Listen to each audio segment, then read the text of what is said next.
Never will pay much, because if you were an actor, I would have gotten points and all that stuff, made me a millionaire.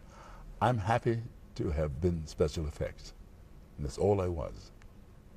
That's how you were titled, special effects guy. That's how I titled myself.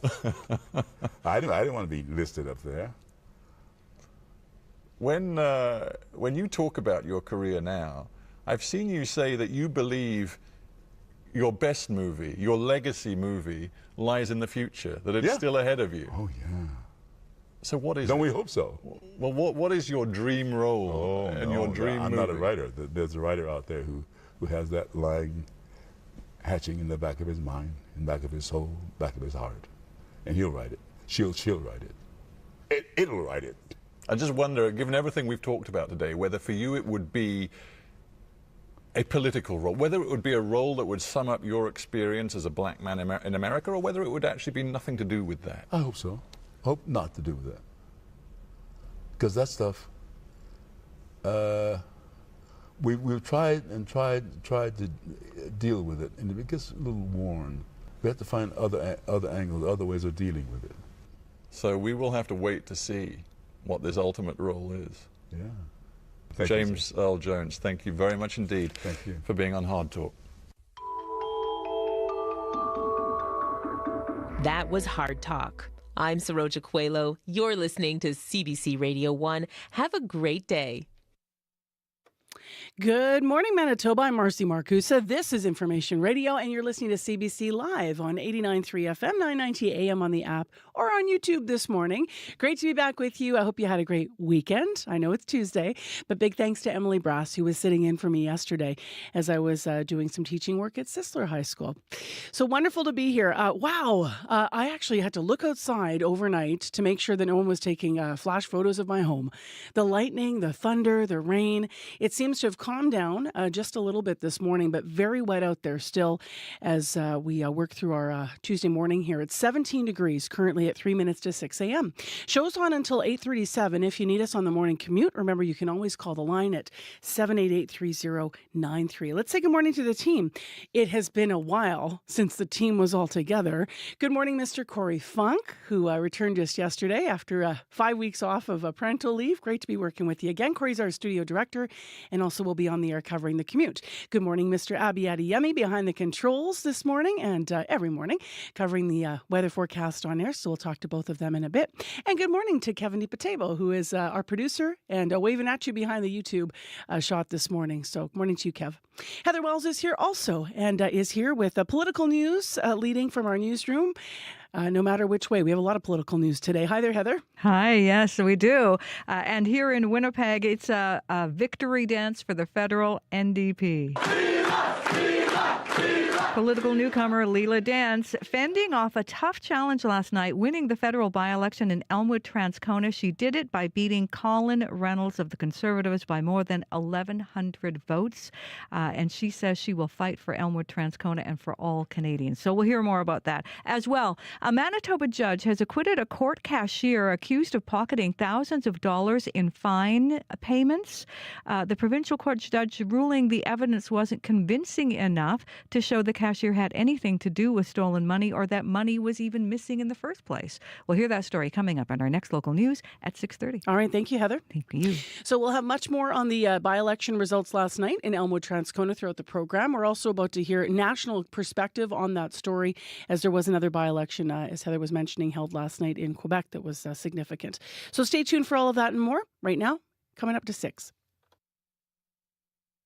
Today on Q with Tom Power. The new Marvel series Agatha All Along puts the actor Catherine Hahn front and center as she reprises her role from WandaVision as the witch with a whole lot of power. Catherine Hahn talks about comedy, drama, and constantly shifting between both in her new series. Not looking for right-minded witches as it happens. That's coming up on Q, followed by Commotion with Elamine Abdel Mahmoud on CBC Radio 1, the CBC Listen app, and everywhere you get your podcasts. This is World Report.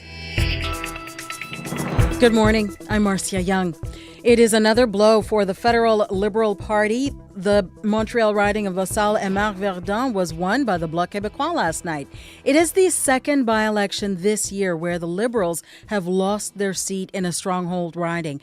In Winnipeg, the NDP managed to hold on to Elmwood-Transcona. Rafi Boudjikanian has more on the results and what they could mean for the Prime Minister. Though the suspense lasted well past the night, celebrations broke out early at Bloc Québécois headquarters. The Sovereignist Party does not typically win seats in Montreal, but its candidate, Louis-Philippe Sauvé, has pulled off the narrowest of victories in LaSalle and Marc-Verdun, snatching the seat from Prime Minister Justin Trudeau's Liberals and keeping a competitive NDP at bay. Sauvé says he knew voters here were looking for change. I say to them, if you want to send a strong message of Ottawa, saying how discontent you are. The Liberals' own discontent may well target Trudeau himself. This seat, like much of Montreal, has usually been safe for the Grits. And the loss for candidate Laura Palestini comes months after they failed to hold on to another riding in another traditional stronghold, Toronto-St. Paul's. Thank you very much. Grazie mille. A different story for the incumbents in Winnipeg, the NDP holding on in the city's Elmwood-Transcona riding.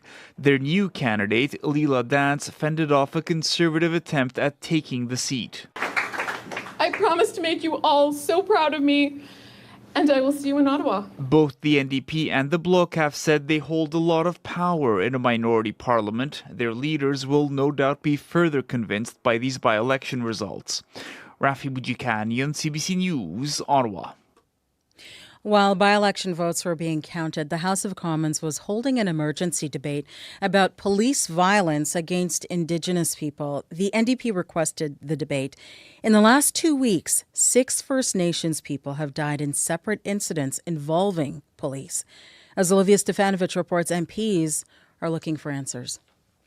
We need to do a better job calling for accountability. The NDP's critic for Crown Indigenous Relations, Lori Idlout, urging her colleagues from across party lines to set aside their differences and unite behind a common cause. We need to do our job to help make sure that First Nations, Métis, and Inuit children, women, individuals know that they will be protected. From August 29th until September 8th, 6 First Nations people died at the hands of law enforcement, some by the RCMP, others by municipal police forces. As a nation, we have to set a higher standard. Separate incidents connected by what New Democrat MP Charlie Angus calls a systemic issue. And what does it say to Indigenous communities anywhere? What does it say to Indigenous people in my community, whether or not they should trust the police? Crown Indigenous Relations Minister Gary Ndandasangari says answers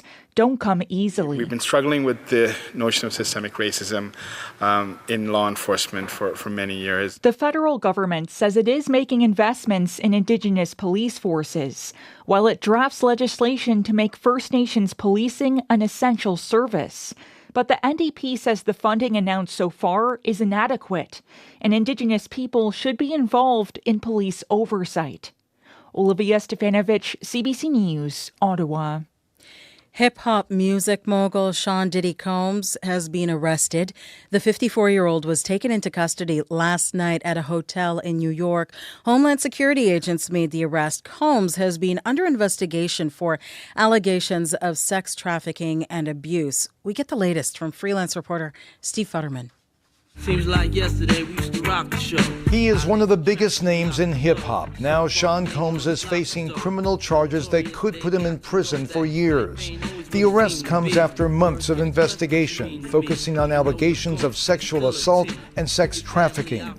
During the past 12 months, Combs has faced a series of accusations. His former girlfriend, the R&B singer Cassie, claimed he had abused her for years. In May, a leaked video showed him kicking her and throwing her to the floor. Combs on social media apologized. My behavior on that video is inexcusable. I take full responsibility for my actions in that video. When Combs makes his first court appearance, the key issue could be whether he should be held in jail. Ellie Honig is a CNN legal analyst. There will be an arraignment. Then we'll have the question of bail. Will prosecutors agree to let him out on bail? Will prosecutors ask the judge to lock him up pending trial? That could end up in a contentious argument. In 1999, Combs was charged with beating a record executive. He pleaded guilty to harassment and was ordered to attend an anger management class. His attorney calls Combs imperfect, but not a criminal. Steve Futterman for CBC News, Los Angeles. Statistics Canada releases its August Consumer Price Index report later this morning. Many economists are expecting it to show inflation has fallen to 2.1%. That would be the lowest rate since March 2021. It would also be down from a 2.5% annual gain in July. Today's rate announcement could also lead to further cuts to the key interest rate by the Bank of Canada. The central bank has cut its key lending rate 3 times so far this year. It now stands at 4.25%. CBC News brought you this story about immigration applications sitting in limbo 2 years ago. Tens of thousands of files had been assigned to former employees in Canada's immigration department. The immigration minister at the time denied that was the case. A review has led to some changes in the department's system. Priscilla Kisang-Huang has this update. Just 4 months after the story aired, Andrea Bote got their permanent residency after hearing almost nothing for a year and a half. Their file was assigned to an officer whose ID was inactive. Now, after learning more details about the convoluted system, Bote says, "It's just really just disappointment really in the system." Immigration, Refugees and Citizenship Canada recently answered our access to information request after CBC story ran in December of 2022. Documents show the Immigration Ministry did a full-scale cleanup. Its offices reviewed the list of hundreds of former employees' codes that held on to about 60,000 immigration applications. A team in Windsor, Ontario found an open file sitting with a worker who left earlier that year. There were other examples of staff rushing to reassign applications, despite then Immigration Minister Sean Fraser saying on Parliament Hill, "Members' allegation that files are resting with officers who do not exist is unequivocally false." Ottawa immigration lawyer Jamie Liu. Having such a reactionary approach to a media story is very concerning. But I think what's really important to accentuate is that there are real people behind the files. Now the Immigration Department says it's using a new system. It's now using generic codes to hold applications and says, quote, "This ensures files do not fall through the cracks when officers are unexpectedly away or leave the job." Priscilla Kisang-Huang, CBC News, Ottawa. For students in Jasper, Alberta, this is the first day back in classrooms since fire tore through their town. Marie-Claude Fauché is the director of École des Rochers. She says the building was filled with smoke. It had to be cleaned by specialists before students could return. But she says it will be good for them to get back to class. The school would be something like stable in their life and safe and something that they know they will come back and recognize the furniture, their toys, everything. 1/3 of the town's buildings were destroyed by the fire. Town council estimates that will cause an annual shortfall of more than $1 million in property taxes. Today, it will decide whether to ask the Alberta government to offset that loss. Okay, Skywatchers, let's party.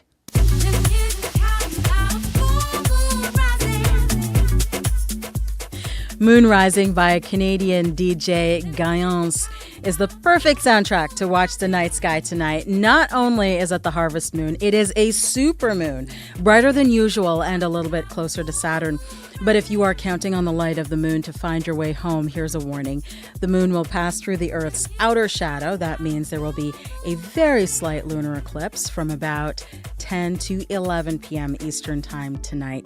Another reason to listen to Guyance tonight, the Polaris Music Prize is being awarded this evening, and Guyance was one of last year's nominees.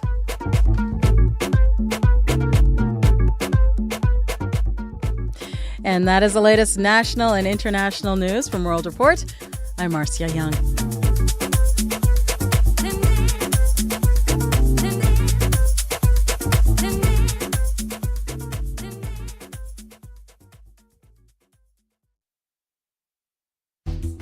grooving like we're in the club on a rainy Tuesday morning. Hi, everyone. I'm Marcy Marcusa. This is CBC's Information Radio. We're live downtown with our team on the show on CBC 89.3 FM. You might also be on 990 AM on the app or on YouTube this morning, wherever you're joining us. Thank you. Kind of a loud night, right? With all the thunder rolling through. Abby's in the forecast with the forecast in a moment. It's still wet out there, still some light rain, and pretty warm though as well. Beyond that, let's talk about what we're going to talk about this hour. Narrowly averted the strike. So we're going to see what happens next. I'm talking about the aviation sector that continues to grapple with demands for better pay and conditions. So Air Canada's new pilot deal with the union highlights industry pressures. And we're going to get some analysis of that to talk more about the industry, but also to figure out for you as a traveler what this could mean moving forward and what are expectations, what is a reasonable expectation of the travel industry as they continue to deal with these things that affect so many people, as well as the industry itself. So we're going to have a full interview about that. And yes, we will have analysis of politics. But to begin that discussion, let's turn to Heather Wells for our headlines. Good morning. Yes, the NDP hang on to Elmwood-Transcona. NDP! NDP! Leela Dance will be the new Member of Parliament for Elmwood-Transcona, traditionally an NDP stronghold. She won by 1,100 votes over the Conservatives' Colin Reynolds. Elections Canada says voter turnout yesterday was 39%. Legal experts in Manitoba say a decision by the province's New Democrats sends a chill through the justice system. The NDP have kicked MLA Mark Wasyliw out of their caucus. They say he failed to demonstrate good judgment because a partner at the law firm where he works is Peter Nygaard's defense lawyer. Now, both the Manitoba Bar Association and Criminal Defense Lawyer Association says everyone has a constitutional right to have counsel represent them at trial and at sentencing. We'll hear more on both those stories coming up in our next local news at 6:30. All right. Thank you, Heather. You're welcome. So, Heather, before you go. Yes. I'm wondering how the storm was in your end of town. You're in the south end of the city. So was it really active out there and overnight? Yeah, there was lots of lightning. Even this morning as I was driving in, there was still lightning out there. I love it. Yeah. Oh, yeah, I know, right? I loved it too, except it made me sleep in a little bit, to be honest. I'm like, oh brush really? your Did hair it keep you up? Is that why? Or? No, it made me sleep. I didn't realize it, but you know when it's so dark in the house? I guess that doesn't make any logical sense at all. Anyway, I slept and then I got up late and then I wanted to go back to bed because of it. How's that? What you'll have to do is get strobe lights now and maybe some, drum sets that... It's the rain. It's the dark, rainy mornings. They make me want to stay in bed, right? Yeah. So everyone else is end of town. Corey Funk, Abby Adeyemi. I had an active night. You guys too? On my way, I had an active bike ride in. I saw a giant bolt of lightning come in when I was biking on down Balmoral. I was like, should I be biking right now? You're showing your hands moving sideways, like the horizontal cracks. It went across the sky. Yeah. It was wild. Yeah, it was crazy. Abby? Mine started from around 5 p.m. yesterday. I thought someone was messing with the dumpster outside because the smashing just kept happening.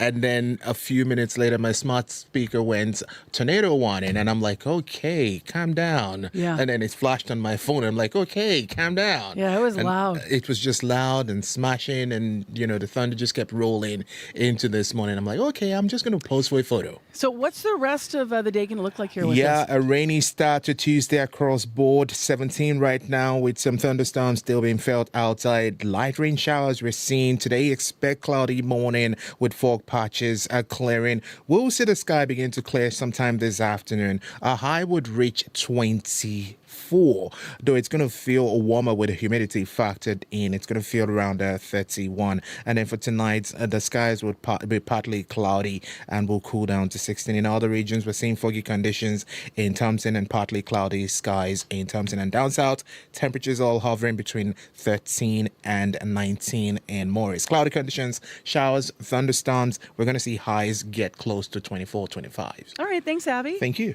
And Corey, you talked a little about your wet commute. What about otherwise? Yeah. So far I haven't heard any major issues because of the wetness out there. But of course, construction always causing issue for folks. Today, a reminder, St. Mary's Road is actually going to be closed both ways. It's kind of some at different times between Abinogi-Mikina and Craddock Avenue.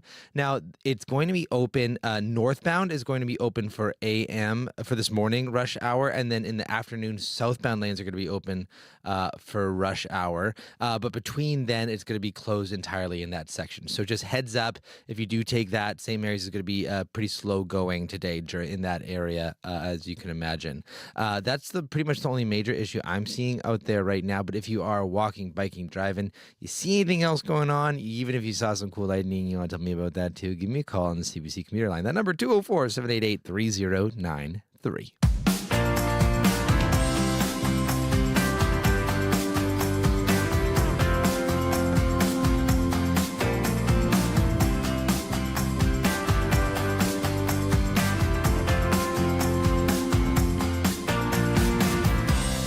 All right, let's start the show by returning again to the excitement last night in Winnipeg.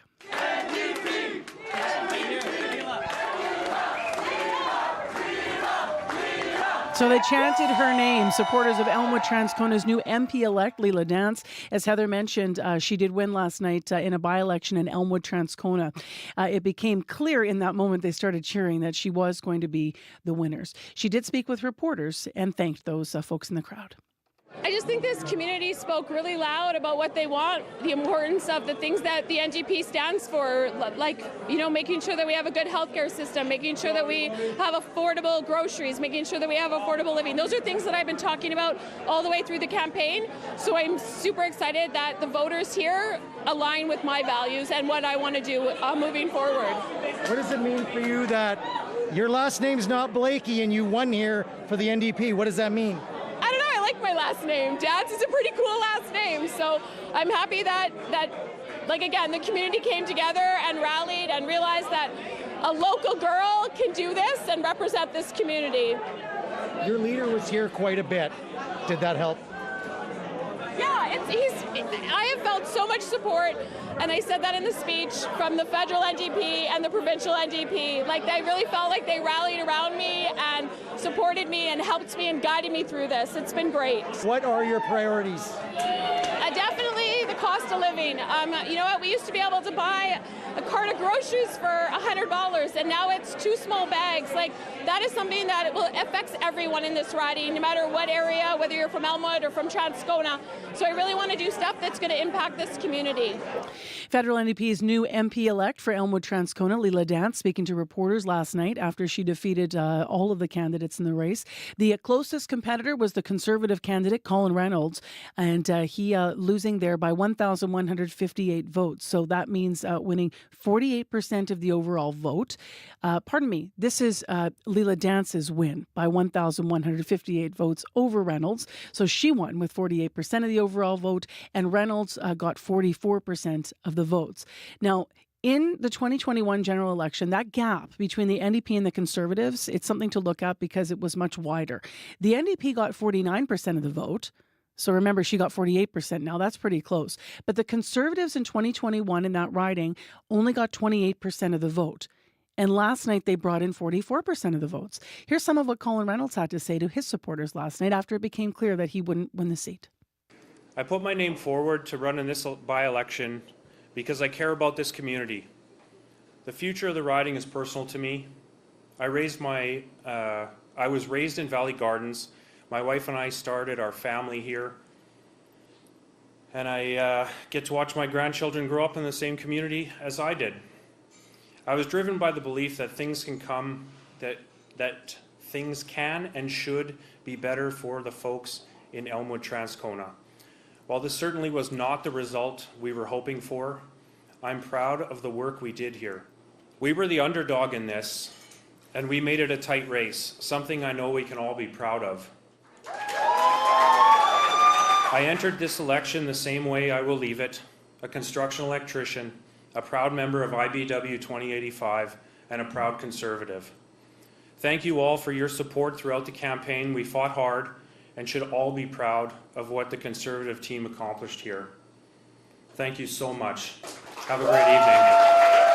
That is the Conservative candidate for Elmwood-Transcona, Colin Reynolds, speaking to supporters last night. Now, according to Elections Canada, voter turnout last night was 39%.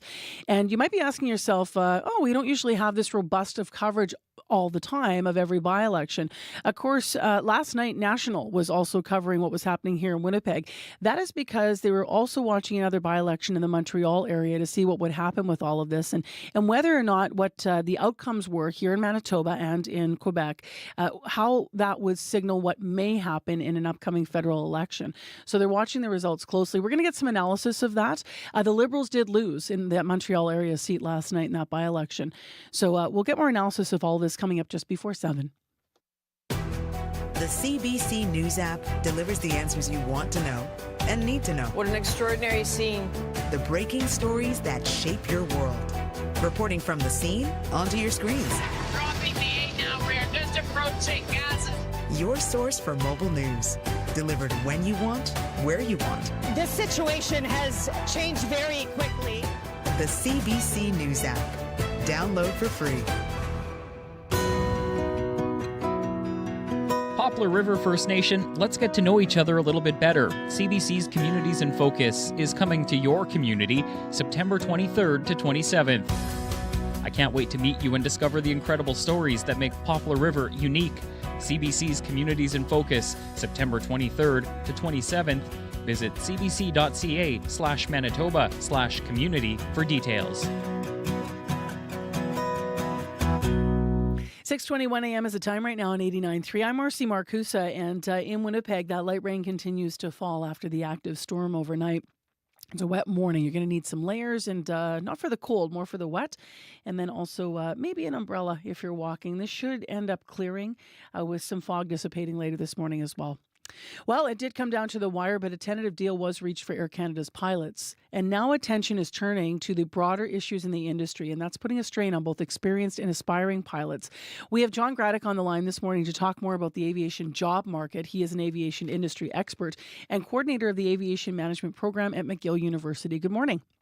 Good morning, Marcy. So if you want to be a pilot today, what does the journey look like, and how is it different from past years? Oh, it is the one big difference. It's more expensive, which should be a surprise. To become a commercial pilot today, starting from scratch, would probably be somewhere around $120,000 to $140,000, and require between 18 and 24 months of your uninterrupted time to go through all of the steps required in order for you to get Transport Canada license for commercial pilot requirements. So it is requiring time, effort, and money to be able to get there. So the discussion that was taking place with Air Canada's pilots and Air Canada over the last few months has been, how do we create a job environment, a work environment that makes it worthwhile for Canadians and youngsters to basically take the path to commercial aviation as a pilot. And it looks like what they did on the weekend to come up with an agreement does, in fact, address the work environment that these pilots are going to be working into over the next few years. And the training, the cost you're talking about, is just the cost of the training programs themselves are that high? Yeah, that's you're spending hundreds of hours in an aircraft, flying in that aircraft to make sure that you have go through the appropriate training and testing and situations and scenarios that you require. And those aircraft are not cheap to operate. They're hundreds of dollars an hour to fly. You need instructors. So it's an expensive process for you to basically qualify and get the licensing that's required for you to become a commercial pilot.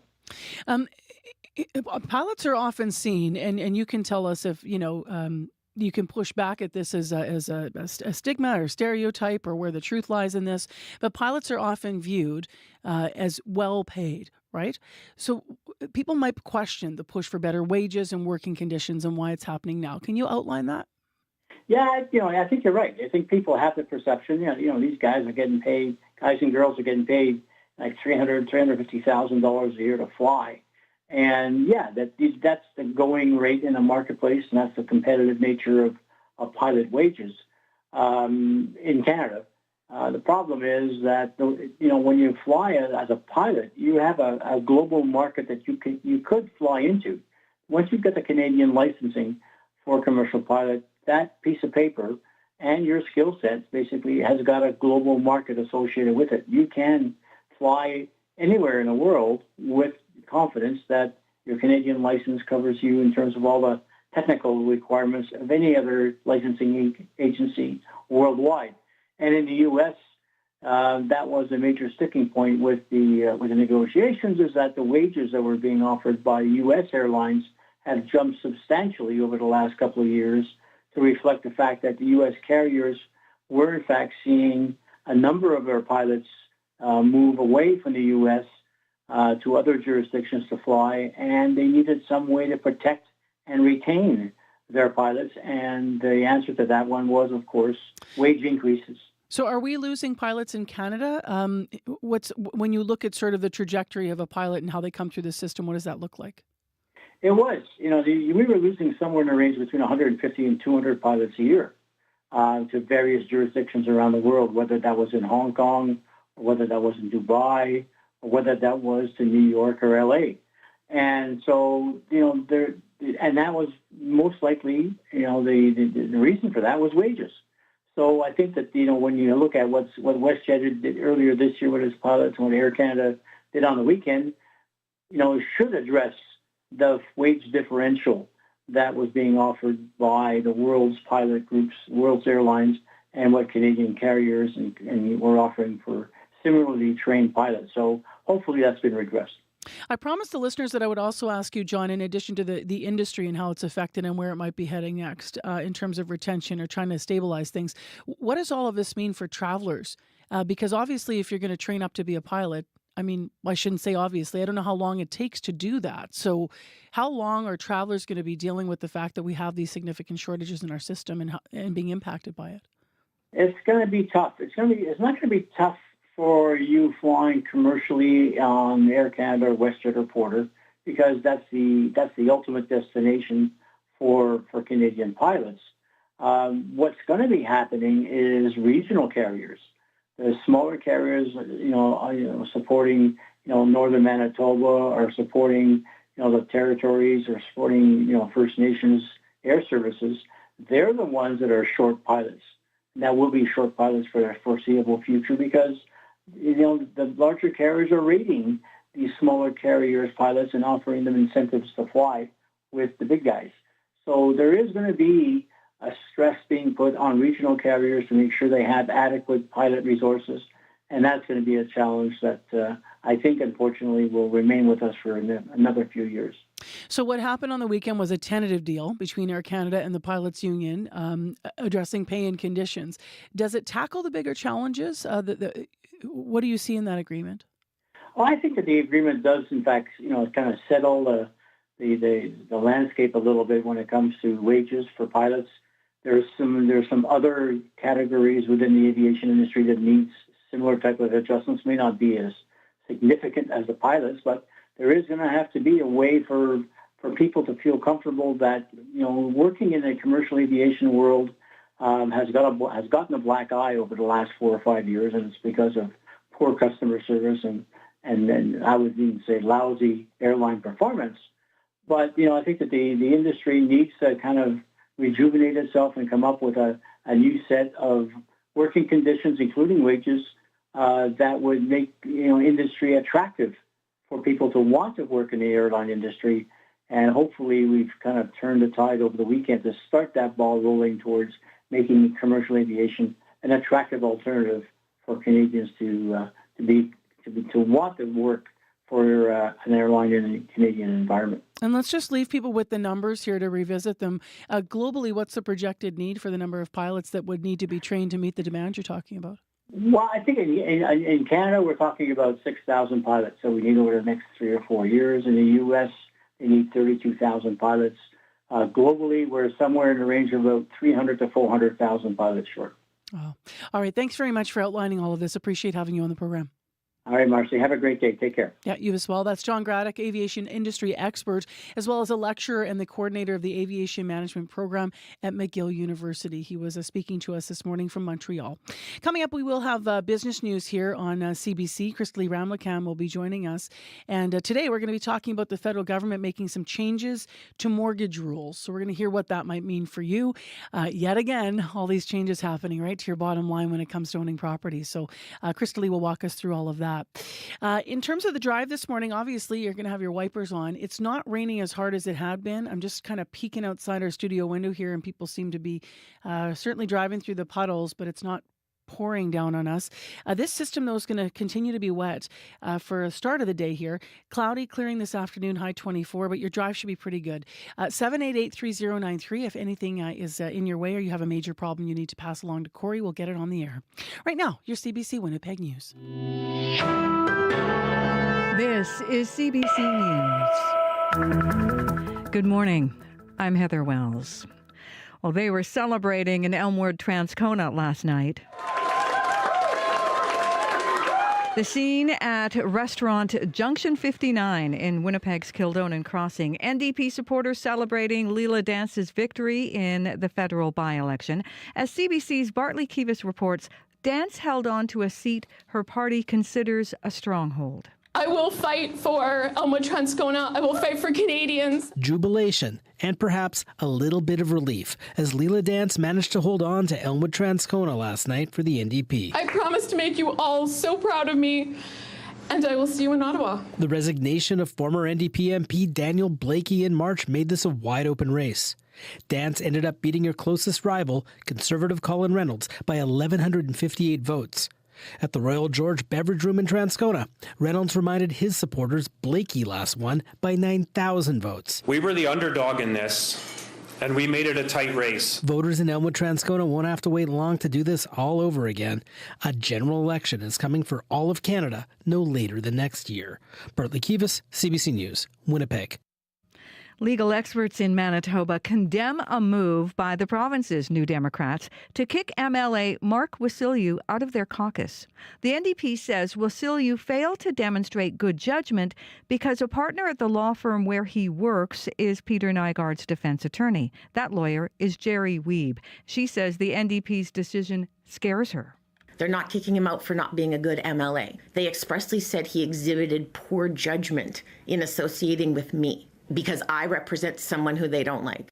The Criminal Defense Lawyer Association says everyone has a constitutional right to have counsel represent them at trial and sentencing. The Manitoba Bar Association says the NDP move undermines the essential function of criminal defense lawyers who helps ensure the justice system is balanced and accessible. The NDP and Premier Rob Canoe refuse any further comment. A Winnipeg retiree who lost nearly $650,000 in an alleged fraud scheme is taking a local credit union and a bank to court. Peter Squire is suing Access Credit Union and the Royal Bank of Canada over what he calls financial elder abuse. The 68-year-old fell victim to fraud in 2022. A man identifying himself as a BMO manager convinced him to make e-transfers from his Access account.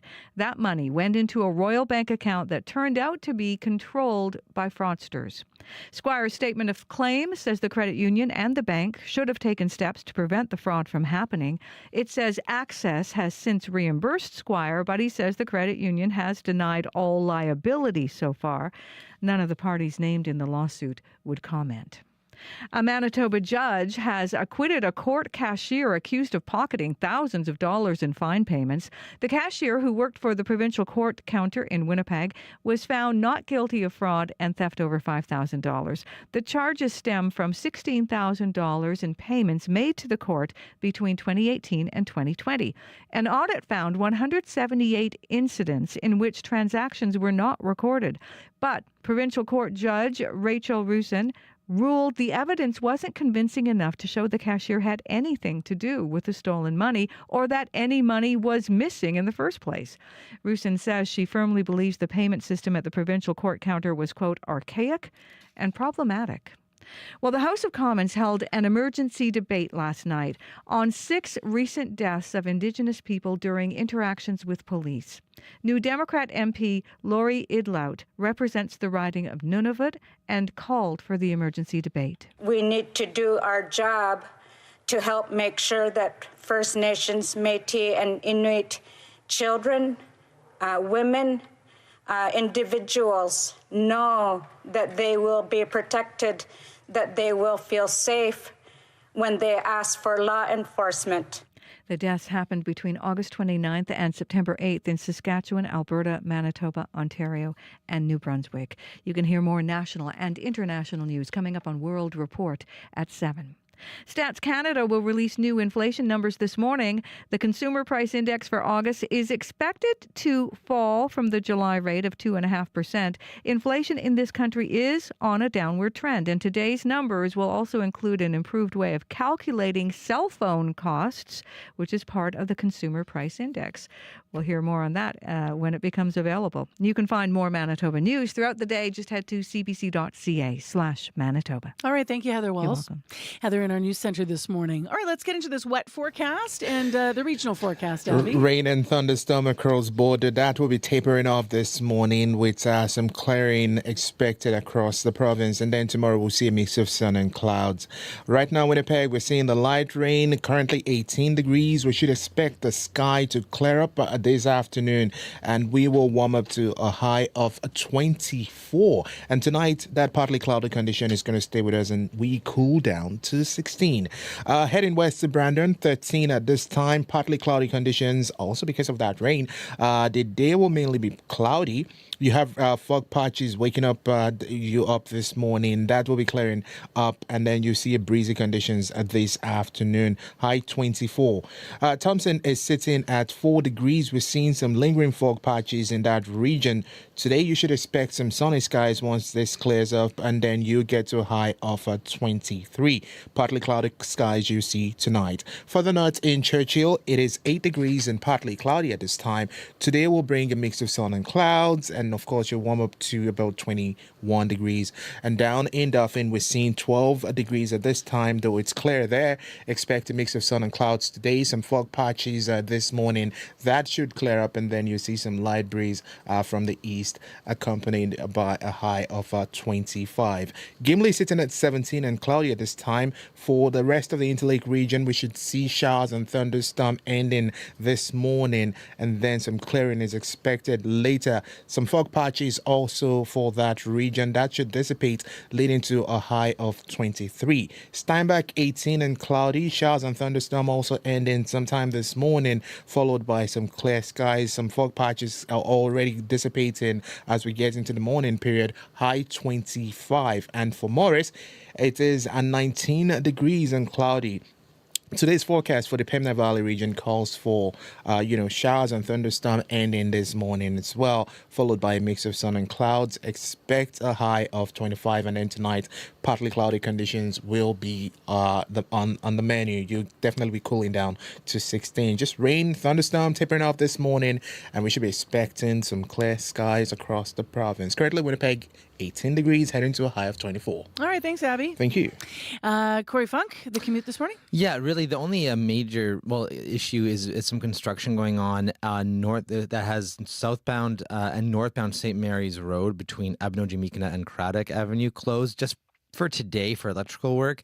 So northbound St. Mary's in that section is going to be open this morning for rush hour, and then southbound is going to be open this afternoon for rush hour. So hopefully it shouldn't be too bad, but in between that, you might run into some issues. So heads up there on St. Mary's.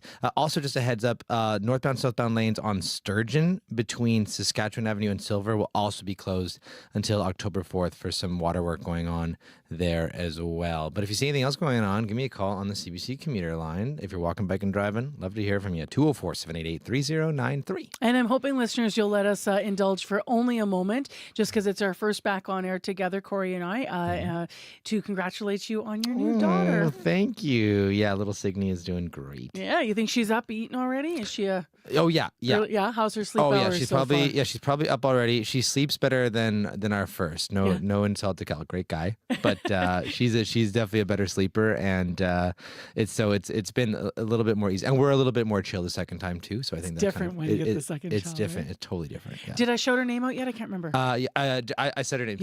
Signy Ann. Beautiful. Yeah. Congrats to you guys. Thank you. All right, 21 minutes to 7 o'clock, and Crystalie Ramlakan joins us now via Zoom. Hi there, Crystalie. Hey, good morning, Marcy. So the federal government is making some changes to mortgage rules. Can you go over what these are and what they might mean for home buyers? Yeah, well, people will be able to take out loans for a 30-year period if they are first-time home buyers or are buying a new build. Before, it was limited to first-time home buyers buying newly built homes. Also, the cap on insured mortgages is going up to $1.5 million from $1 million. And this is supposed to allow more people the ability to buy a house with a down payment below 20%.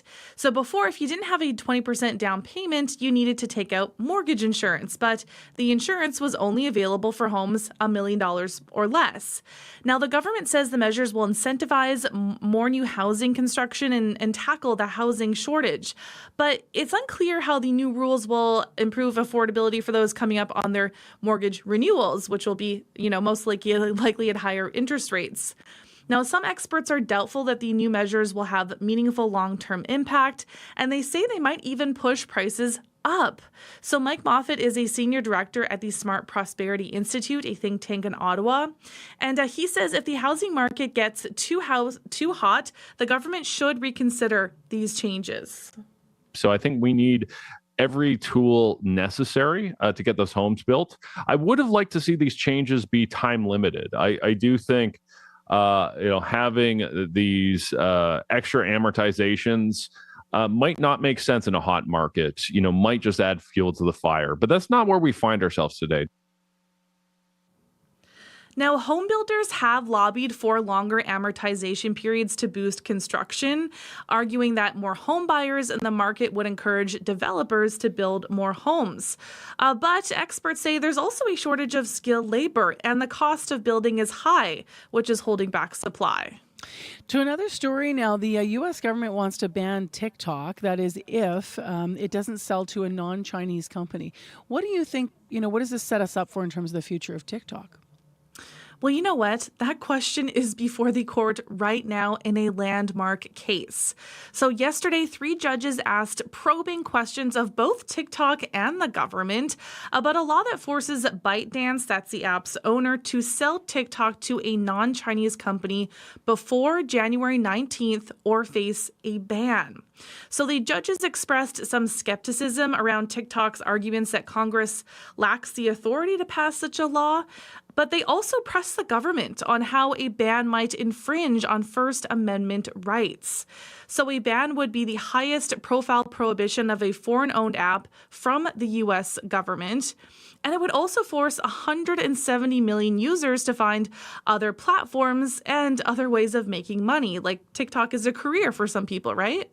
So intelligence officials have argued, though, that TikTok is a national security threat. They say the Chinese government could use the app to retrieve sensitive information about Americans or use it to spread propaganda.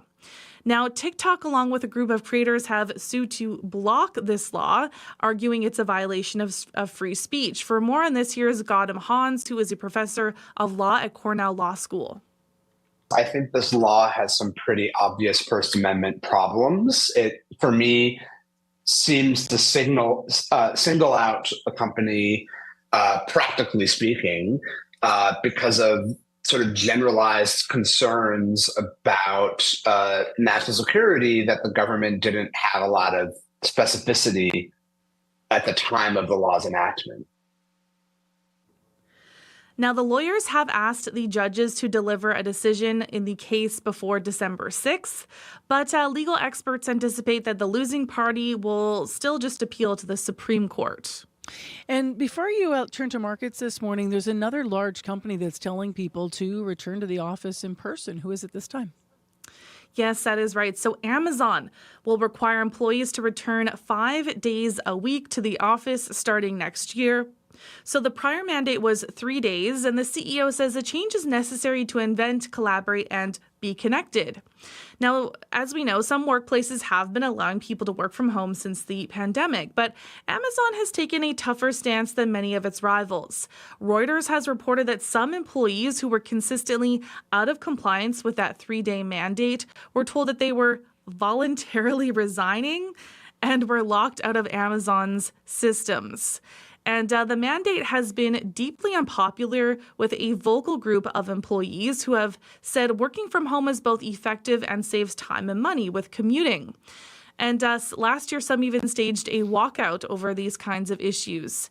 Also, Marcy, Amazon is eliminating a prior program that allowed workers the option to work from anywhere for 4 months per year. Voluntarily resigning. I know, it's... I don't know if I've ever heard that term before. Quite the euphemism for fired. Yeah. How are markets looking this morning? In Europe, markets are higher. Germany, the UK, and France are all up. In Asia, markets are mixed. Japan is down. Shanghai is down. Hong Kong is up. Oil is down 24 cents to $69.85 US per barrel. Gold is down $7.49 to $2,574.96 US per ounce. And the dollar is just slightly up 0.01 of a cent to 73.6 cents US. All right, Chrisley, we'll talk to you tomorrow. Okay, thanks, Marcy. With business news and market numbers, that's Chrisley Ramlakan on CBC.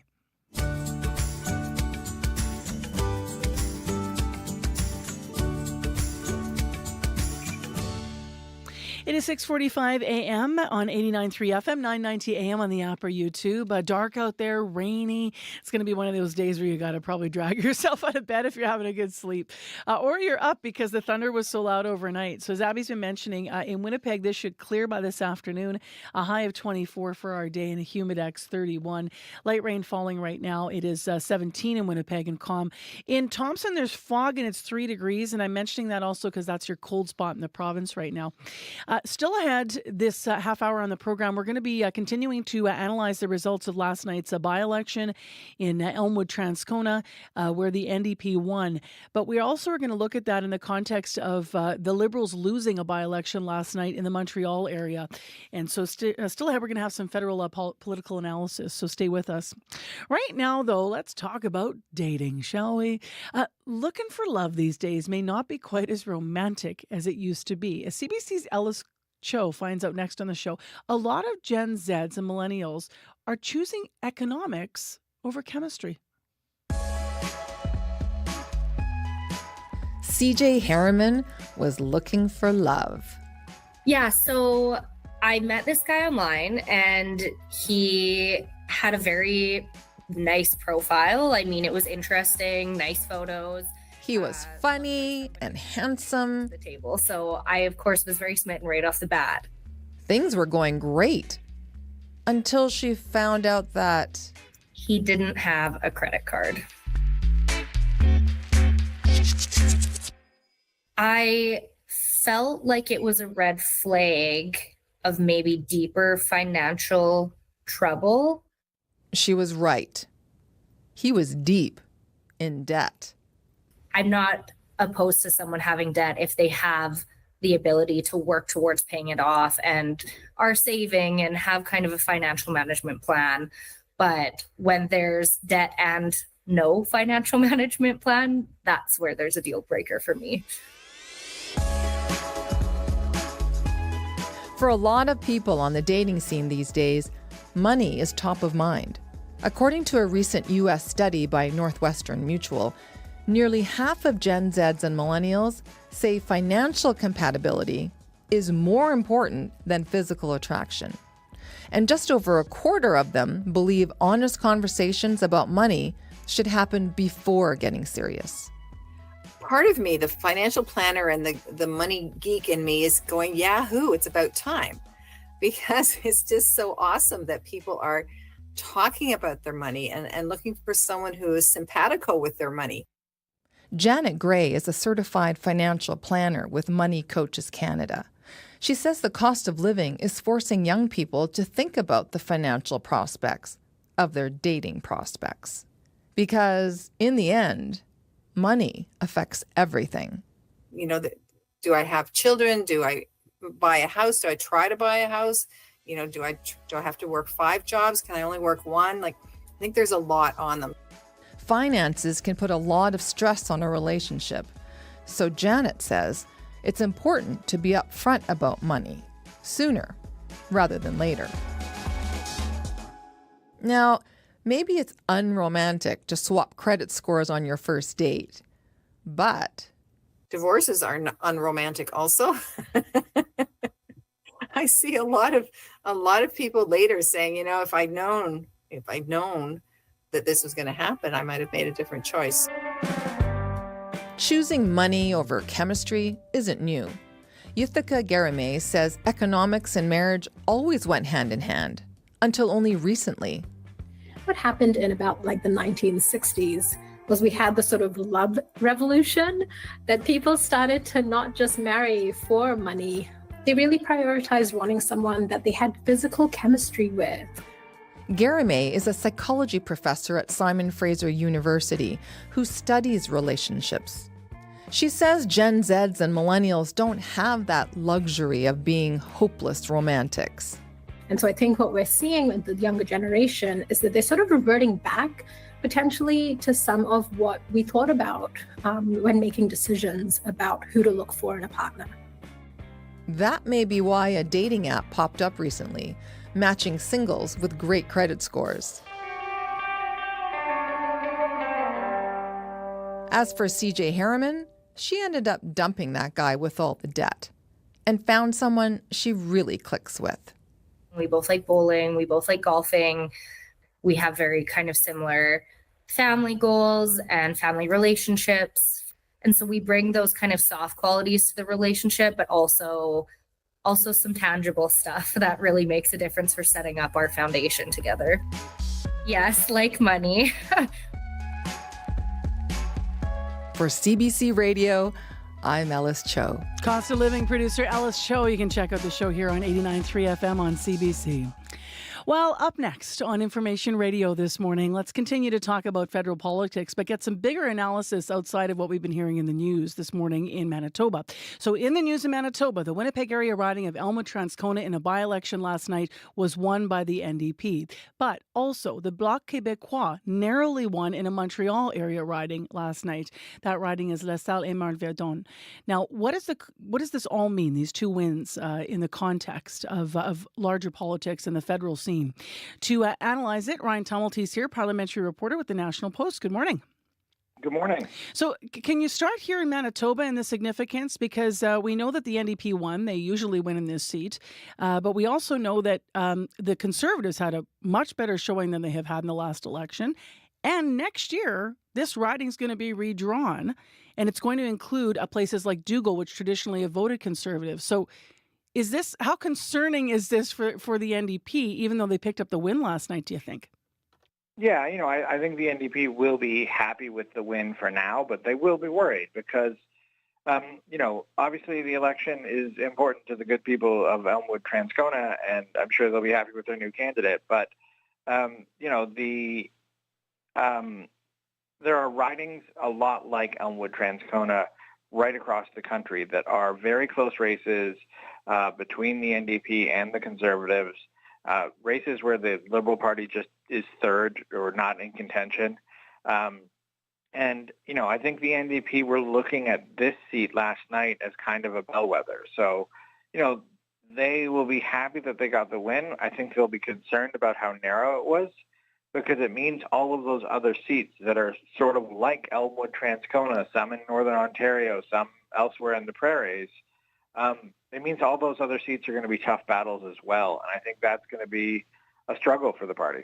And the Conservatives might look at this and be excited. Now, just so people know the numbers and why we're analyzing this, Leela Dance won in Elmwood-Transcona. She beat Colin Reynolds, the Conservative, by 1,158 votes. But I think the numbers that are most important are the percentages. So she won 48% of the overall vote. Previously, the NDP got 49%, so there's not a lot of change there. But Colin Reynolds got 44% of the votes in Elmwood-Transcona last night, and previously the Conservatives in that riding only pulled in 28% of the vote. So that's a huge difference.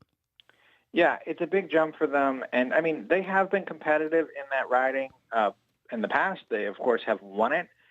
They won it in 2011 when the Conservatives won a majority government. So that's why this riding feels like a bellwether for the NDP and for the Conservatives. If they can win Elmwood-Transcona, there's a very good chance they're winning a strong majority government. So we'll see what happens if an election is called. But for now, the morning belongs to the NDP, who did hold that seat here. What happened in Montreal, and what's the narrative there about what we can glean in terms of the federal scene? Yeah, so I mean, very close result last night. The Bloc Québécois, though, won that seat by about 200 votes, 250 votes, give or take. That was a safe Liberal seat. David Lametti, the former Justice Minister, held that seat. He won it in the last election with a 20% margin of victory. There's another example where the Liberals have to be worried. They have to be worried. Even though by-elections can be outliers and they don't always, translate into general elections, they have to be worried that at this point they've lost safe seats in Montreal and in Toronto, seats that they really shouldn't have lost. That's a big chunk of the Liberals' sort of governing coalition right now is these safe seats in the major centres. And so there's a real crack in the armor, and I think the Liberals are going to be concerned about that. Meantime, back in the House of Commons, Conservative leader Pierre Poilievre continues to call for an election. He's saying he would trigger a non-confidence vote at the earliest opportunity, or he's trying to call for an election. How much added pressure does this put on the Liberals? Yeah, certainly more pressure. It definitely means that they can expect the unexpected a little bit. Certainly, we've seen minority governments fall kind of almost by accident in some instances. But definitely, the Conservative leader has said he'll do this at the first available opportunity. We don't know yet when that first opportunity will be. He's talking about using an opposition day motion, which are days set by the government in which the opposition decides what the House focuses on.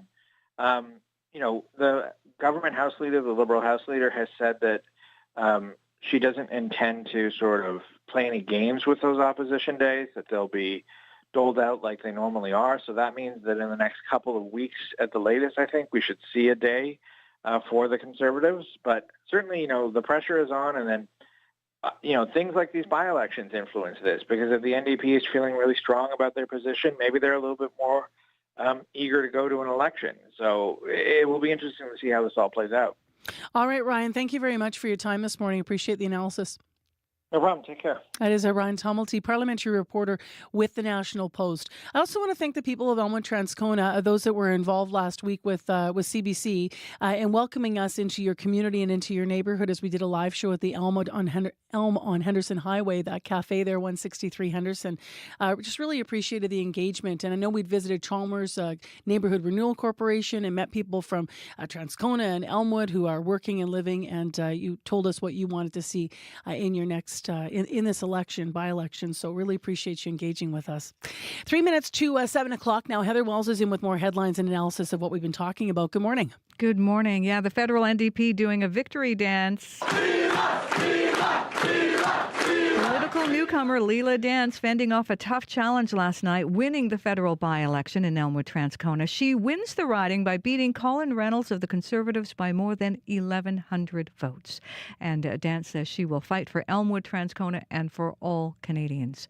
Legal experts in Manitoba say a decision by the province's New Democrats sends a chill through the justice system. The NDP have kicked MLA Mark Wasyliw out of their caucus. They say he failed to demonstrate good judgment because a partner at the law firm where he works is Peter Nygaard's defense lawyer.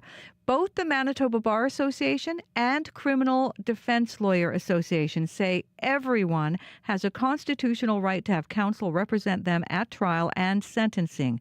The NDP and Premier Wampcanoe have refused further comment.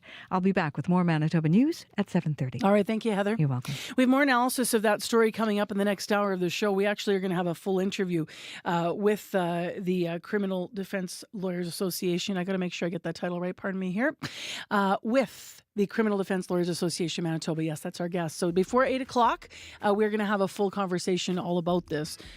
In addition, in the next hour of Information Radio, a fun story. A mother and son duo who are local are going to be joining a team of sleuths on this season of Crime Scene Kitchen, which is a show you can catch on CBC. You can watch it there. We're going to talk to them about their experience and their shared love of baking. It is in Winnipeg, weather-wise, 17 right now. Lots of rain and darkness out there. Lots of overnight storm activity in the city. Right now, just light rain falling, a high of 24 today. This should clear by this afternoon. We're going to have mostly a cloudy start and a wet start to the day. A couple things to mention in traffic. Liz called the commuter line and eastbound Portage in Sherbrooke. There's a motor vehicle collision that's blocking the middle and turn lanes. So there's a fire truck on scene there. Keep right to pass. She says it's just past Sherbrooke.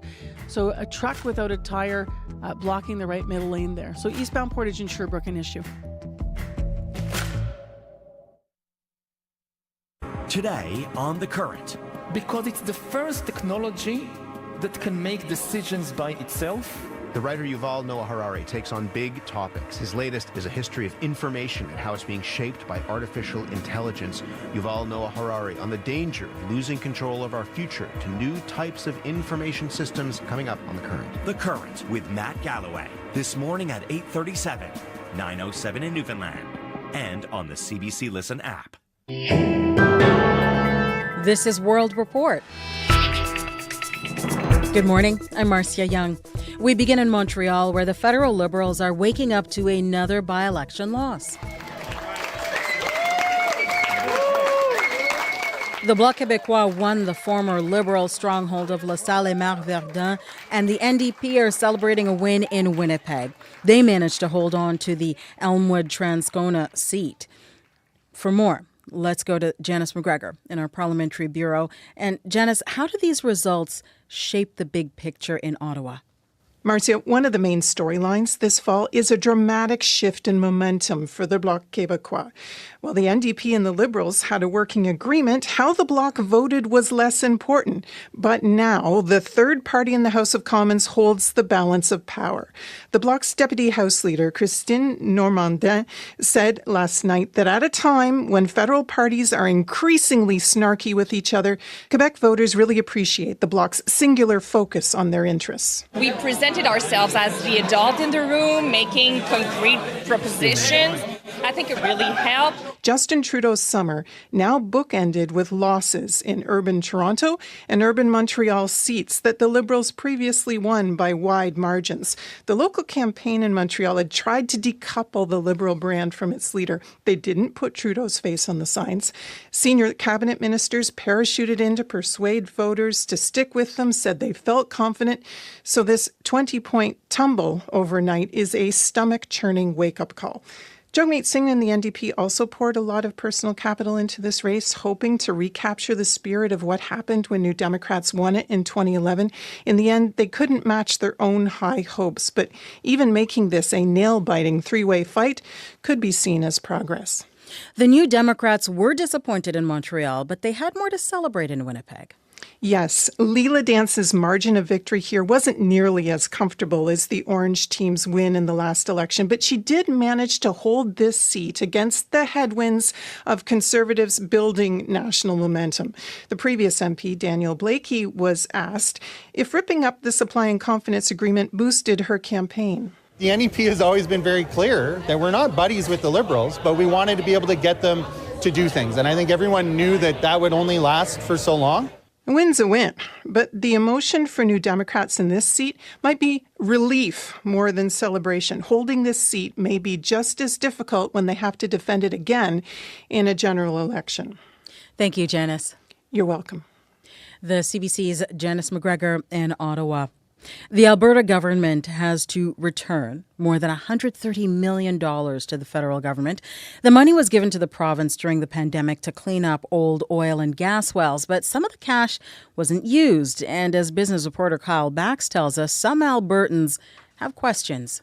Why was that money not spent? It's a head-scratcher for political science professor Dwayne Bratt from Mount Royal University. After the pandemic hit and oil prices crashed, the federal government gave Alberta $1 billion, money aimed at cleaning up old oil and gas wells and to create much-needed work for service companies. The Alberta government dished out most of the money, but not all. It's sad that it didn't, given that the sector agrees it's important, the provincial government thinks it's important, the federal government has said it's important, resources were put in play, and they weren't fully used. Alberta has now returned the leftover money, $137 million. 1,000%. it is absolutely lost opportunity. Gurpreet Lail is president of Inserva, representing oilfield service companies. The Alberta government did allocate all the money for cleanup projects, but not all the work was completed by the deadline. You can't expect us to spend all of this in minus 35-degree weather when the ground is frozen. Another problem was the timing. It took months for the provincial government to launch the program. By then, oil prices were already recovering. Drew Uchuk is a former staff lawyer with the University of Calgary's Public Interest Law Clinic. They couldn't get it going fast enough, and the money they did manage to spend was sent to companies that could have afforded to do the work anyways. The Alberta government tried to keep the leftover cash for further cleanup work, but the federal government said no. Kyle Bax, CBC News, Calgary. The Frenchman accused of drugging and recruiting strangers to rape his wife has told the court he is guilty. The 71-year-old is facing criminal charges for alleged abuses against his wife. Prosecutors say the assaults went on for more than a decade. 50 other men are also on trial in connection with the case. The CBC's Crystal Gomansing has the latest. Dominic Pellico told the court that he asks for forgiveness even if it's unforgivable. The 71-year-old saying, "I am a rapist like the others in this room," referring to the other 50 accused, some of whom are contesting the charges. Despite admitting guilt, his lawyer says the trial will go on.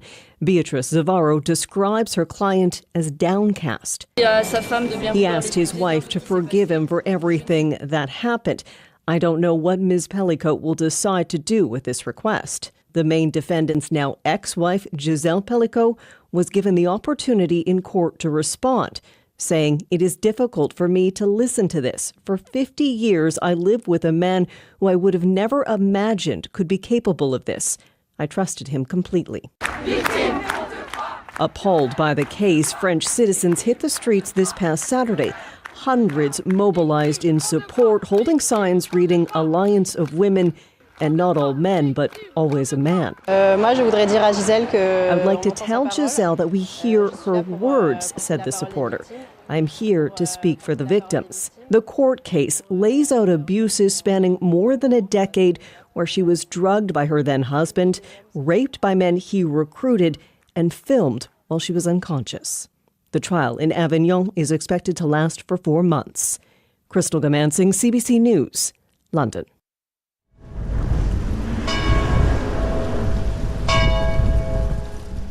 Church bells ring out in a village in northern Portugal. It is a warning to residents. A wildfire is burning dangerously close to their homes. The village is now surrounded by flames. Across the country, thousands of firefighters are battling several wildfires. High temperatures and strong winds are slowing down efforts. At least 2 people have been killed, including a volunteer firefighter. Several EU nations have announced they are sending help to northern Portugal.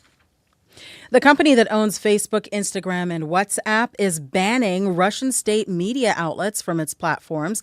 Meta says the media outlets, including RT, have used deceptive tactics to carry out influence operations online. Earlier this month, the United States filed money laundering charges against 2 RT employees.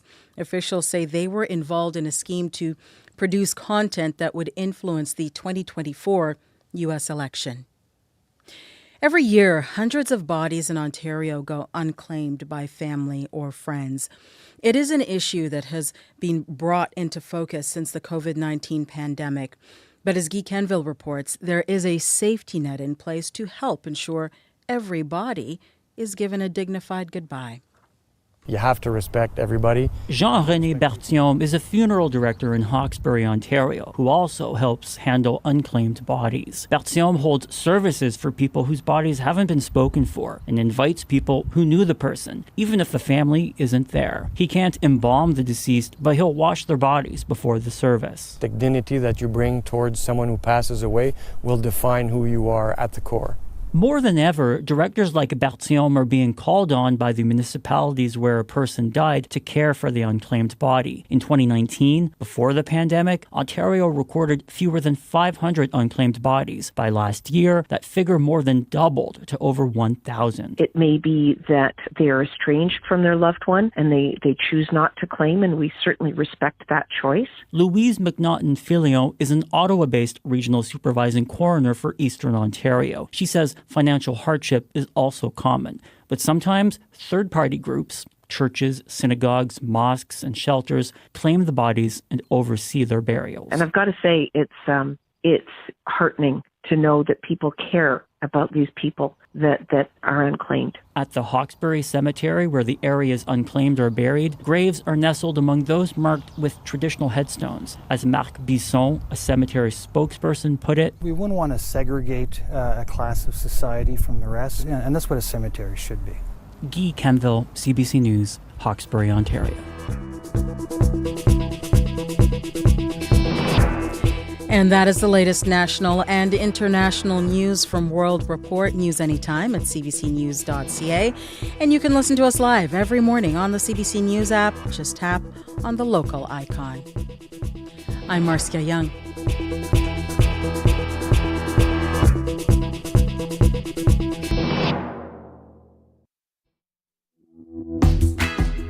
Good morning, Manitoba. We had a rainy, active night with the weather. It's still wet out there now.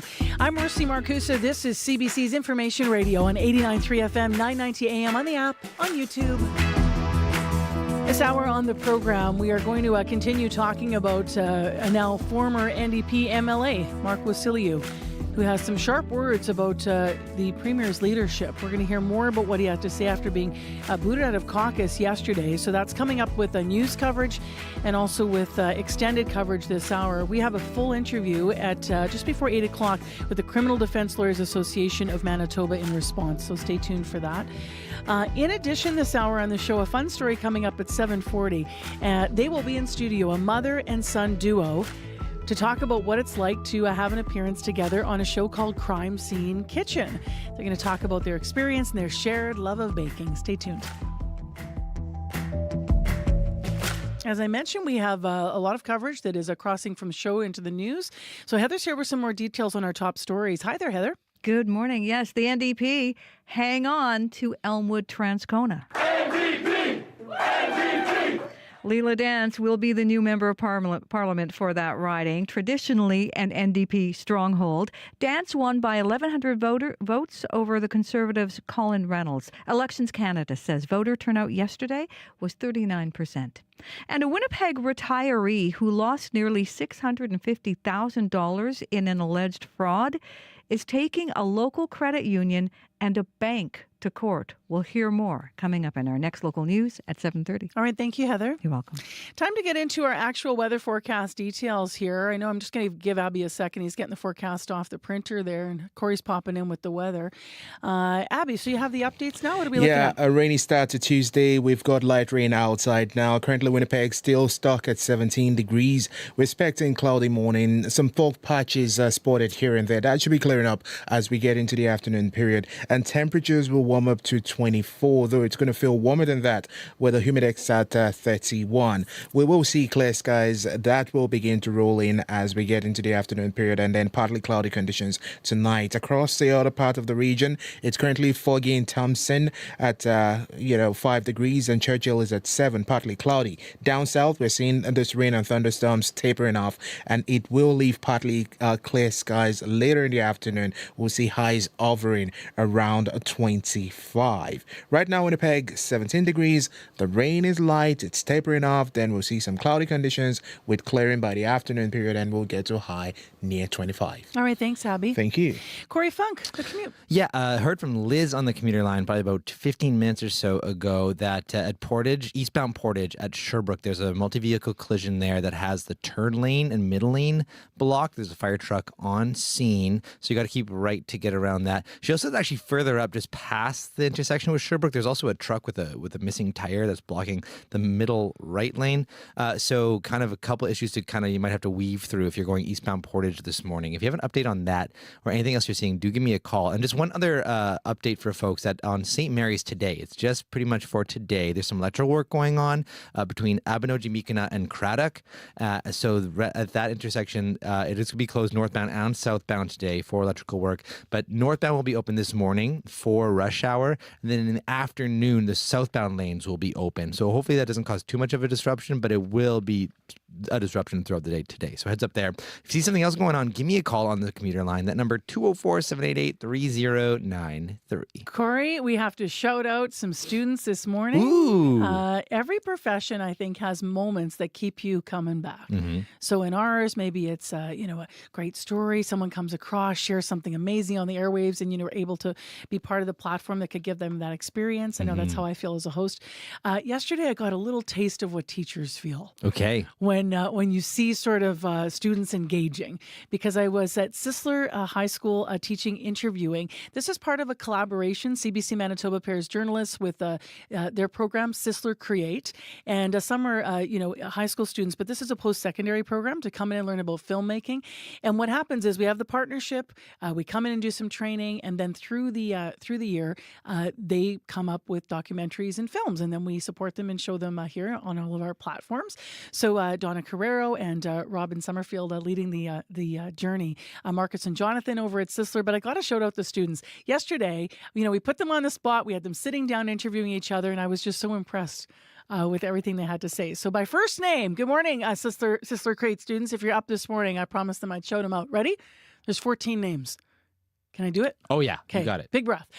Shai and Gianluca, Shay and Samira, Luis and Maya, Tyler and Venice, Justina and Raiden, Ewan and Joseph, and Marcus and Josh. Woo!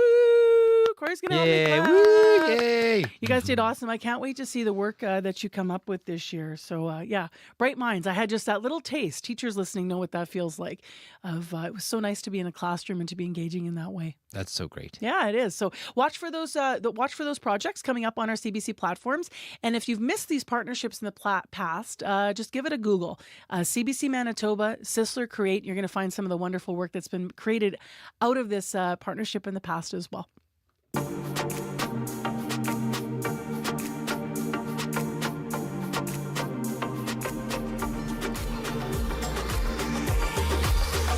Well, he's carrying a box out of the ledge in a photo on the front page of the Winnipeg Free Press this morning. Mark Wasyliw is no longer an NDP MLA. The Fort Garry representative was kicked out of the NDP caucus yesterday, as we've been reporting. The statement NDP caucus chair Mike Moy said was this, quote, "The decision came after our caucus learned that MLA Wasyliw's business partner is acting as Peter Nygaard's criminal defense lawyer.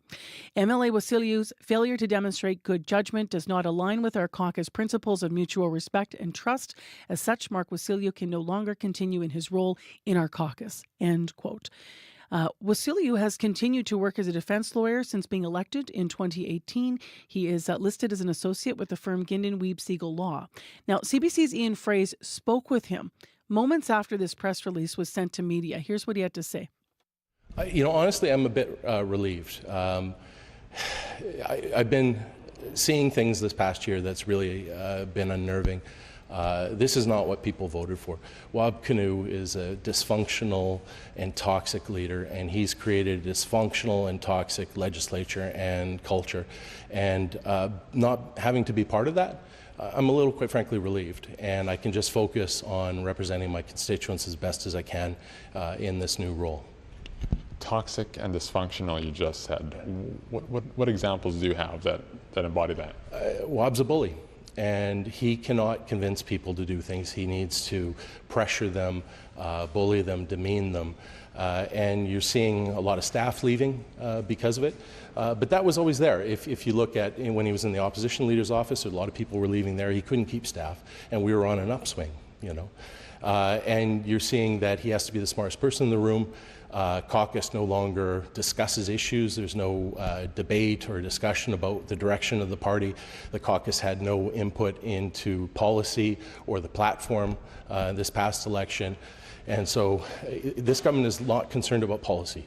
It is not concerned about good governance. It is solely concerned with public relations and getting re-elected. And, Manitobans didn't vote for this, right? They voted for change.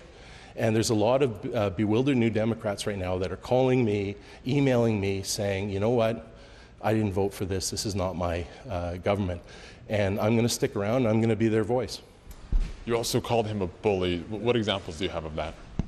He's somebody that will get into screaming matches with MLAs in the hallway and will berate them in private and talk about how he's the leader, he's the premier, you have to listen to him, you have to do. There's no attempt at listening to people, there's no attempt at meeting them where they are. It's his way or you're out. And I don't respond well to that. I never have, and he's not somebody that could pressure or bully me in any way. The other thing you'll see with Wab is that he has a very demeaning way of speaking to cabinet ministers, staff.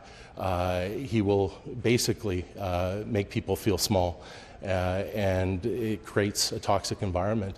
The staff under him in the leader's office have taken on that type of toxicity, and they very much act in the same way.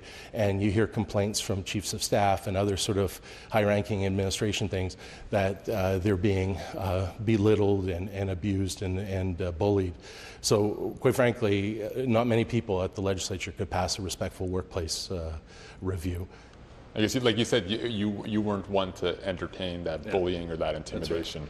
What have your interactions been like? Well, I think for past 2 years, I think Wab's been pretty scared of me, and he's been avoiding me. When it was clear that our relationship was breaking down, I actually tried to repair it. I've tried to do that several times, where I've requested a meeting with him so that we can work out our differences, and I've been told that he would not meet with me and that it was not possible for him to. So here's a guy who says he believes in reconciliation, but will not do it with his own political family. So it just sort of tells you everything about Wab, is that what he says is actually not what he means, and he's probably one of the most dishonest politicians that I've ever seen. I've been elected official for 13 years. When's the last time you had a conversation with him? The night before cabinet swearing in, when he told me, well, he didn't tell me I wasn't going to be in cabinet. He started listing all the things I was going to be in. And of course, it became very obvious to me that I wasn't in cabinet. That wasn't one on the list. So I asked him outright, why? And he started gaslighting me. He started making up reasons on the fly. I started questioning him. Those reasons started falling apart, and then he got flustered, and he said, we'll talk about this later. And of course, that conversation never happened. I guess the decision to kick you out of Caucus, it is that, your business partner is Nygaard's criminal defense lawyer, and the news release says that you demonstrated a failure to demonstrate good judgment that does not align with our Caucus principles of mutual respect and trust. That's from the NDP news release, at least. What do you make of that explanation? I mean, that's rich, right? There's nothing. I have no. I'm not a law partner with Ms. Wiebe. I cannot dictate who other lawyers take on as clients. I don't profit financially from this. I have absolutely nothing to do with that Nygaard case, and I have no control about what another person does. And so I don't know how my judgment even entered into this, because this really had nothing to do with me. But it's not about that. That's a pretext. They needed a reason to silence critical voices in the ledge. And Wab was worried that, I would stand up to him in the coming days. And this is what happens when you stand up to Wab Kinew. Former NDP MLA Mark Wasyliw, who will continue to represent the Fort Garry riding as an independent MLA. Now, we did reach out to the provincial NDP government for comment and offered Premier Wab Kinew an interview on our program to address Wasyliw's accusations. A spokesperson for the NDP government said, quote, we won't be weighing in beyond what was explained in the news release. End quote, which we quoted, of course, on the end of that tape. We have more analysis coming up in this program and then on our show this morning, rather, of this issue, and also in the news coming up at 7:30. 7:23 right now is the time. I'm Marcy Marcusa, and sports is also still ahead, but we have time to slide in a bit of a new tune, and I'm excited. It's a cover of one of my faves. This is local artist Noah Dirkson's version of U2's I Still Haven't Found What I'm Looking For. I have climbed highest mountains, I have run through the fields only to be with you, only to be with you.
ever run through the fields only to be with you, only to be with you, but I still haven't found what I'm looking for. That's a pretty cover, eh? This is a local artist, Noah Dirksen, and it's his spin. The Winnipeg singer-songwriters on U2's classic. Still haven't found what I'm looking for. I like that, Scott Regehr. Yeah, I just watched Sing 2 with my boys, and Bono was playing the lion in that. But yeah, that's a lovely cover. Yeah. It's pretty hard to cover U2 effectively in my mind, but that is awesome. Yeah. I agree. Good on Noah Dirksen. Yeah. Also loves Sing too, right? All right, let's talk about sports. NHL training camps about to get underway. And one of the league's biggest stars put pen to paper yesterday. Yeah, he did, Marcy. And in signing his new contract with the Pittsburgh Penguins, Sidney Crosby showed once again what makes him so unique. His deal is for exactly $8.7 million a season, which is, believe it or not, below market value. Outside of his first contract in the league, that's what Crosby has always signed for. He was born on August 7th, in 1987, so he was literally born to wear the number 87, I suppose, and it seems he was born to be a Penguin, replicating the one franchise for life approach that team owner Mario Lemieux chose. Crosby says he's staying in Pittsburgh because there remains a desire there to claim a cup. There's still hunger from the organization and ownership to win, and a commitment there, and I think that's something that for the time that I've been here, that's been the case, and that's been there, and I think that's really important. I feel like missing the playoffs for a couple of years, not being in it, is difficult, and you want to try to find every way possible to get back in there and make sure that, you know, we compete for the Stanley Cup, so I think that was reassuring to hear. Crosby's comments come after meeting with general manager Kyle Dubas, who, when he held the same position with the Toronto Maple Leafs, Marcy, never had a superstar willing to take such a hometown discount. Crosby's comments also came outside the front door of a Penguins season's ticket holder. He hand-delivered the tickets, not so much as a PR stunt, but as a message about how much Crosby cares about the team's fans and their support. Pittsburgh, as an organization, gets it, Marcy, just like Sidney Crosby himself does. As for the Jets, still no word yet on whether star winger Nikolai Ehlers is going to sign a contract extension. The Danish forward, who is among the franchise leaders in goals, points, and games played, is heading to the final year of his current contract and could wind up being a free agent by next summer. All this with the Jets training camp about to get underway. Let's go to Olympics now. What do you make of the candidates for IOC president that were announced yesterday? Well, good to see a female candidate among the 7 names. That is Kirsty Coventry, who in her days as an athlete, Marcy, twice won Olympic swimming gold representing Zimbabwe.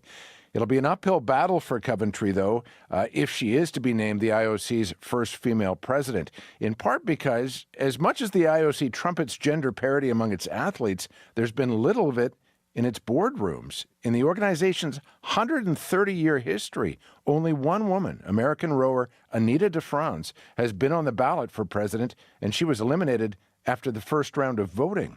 The favorite to win the nomination as president this time around, Marcy, is another athlete.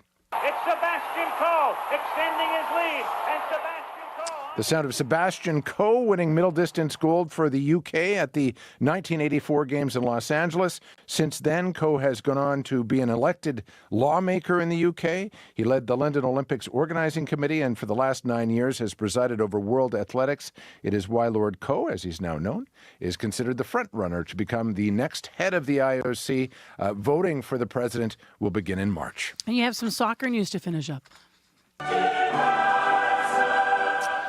The world's most prestigious club competition gets underway today. 36 clubs vying to win the European Champions League. There is a new format this year, Marcy, designed to create more matches between top sides, and that is evident on this opening day. Liverpool and AC Milan are going to play each other. This is a rematch of one of the great Champions League finals of all time when the Liverpudlians storm back to win from a 3-goal deficit. And by the way, the Champions League theme song, which is based on Handel's composition Zadok the Priest, is also being revamped this year. They're going to put more emphasis on the vocals just to make it all that more Raucous? Would we? When they're singing? That's a gentle interpretation. It's a beautiful tune. A little ostentatious, but, this is high-quality footy we're talking about. Abby's all excited on the other side of the glass. He's going to be watching these games today. Yeah, for sure. He and I both. You bet. All right, thanks, Scott. Take care. Before the news here, we actually have a small traffic thing to pass along. It may not be small, pardon me. Eastbound Portage in Sherbrooke. This is still an issue. There's a multi-vehicle collision blocking the curb and middle lanes. This is then just past that intersection. There's a truck missing a tire blocking the left middle lane. So we heard from Kevin and Marie on the commuter line. Thank you so much for calling. The traffic's backed up all the way to Broadway. So eastbound Portage at Sherbrooke is an issue. 788-3093 if you need us. Your news is next. This is CBC News. Good morning. I'm Heather Wells in Winnipeg. At 7:30, it is a little bit wet out there still, but the sky will clear this afternoon and still warm. We're headed to 24 this afternoon. Well, the NDP are doing a victory dance. The scene at Restaurant Junction 59 in Winnipeg's Kildonan Crossing last night. NDP supporters celebrating Leila Dance's victory in the federal by-election in Elmwood-Transcona. As CBC's Bartley Kivas reports, Dance held on to a seat her party considers a stronghold. I will fight for Elmwood-Transcona. I will fight for Canadians. Jubilation and perhaps a little bit of relief as Leila Dance managed to hold on to Elmwood-Transcona last night for the NDP. I promise to make you all so proud of me, and I will see you in Ottawa. The resignation of former NDP MP Daniel Blakey in March made this a wide-open race. Dance ended up beating her closest rival, Conservative Colin Reynolds, by 1,158 votes. At the Royal George Beverage Room in Transcona, Reynolds reminded his supporters Blakey last won by 9,000 votes. We were the underdog in this, and we made it a tight race. Voters in Elmwood-Transcona won't have to wait long to do this all over again. A general election is coming for all of Canada no later than next year. Bartley Kivas, CBC News, Winnipeg. Now to Montreal.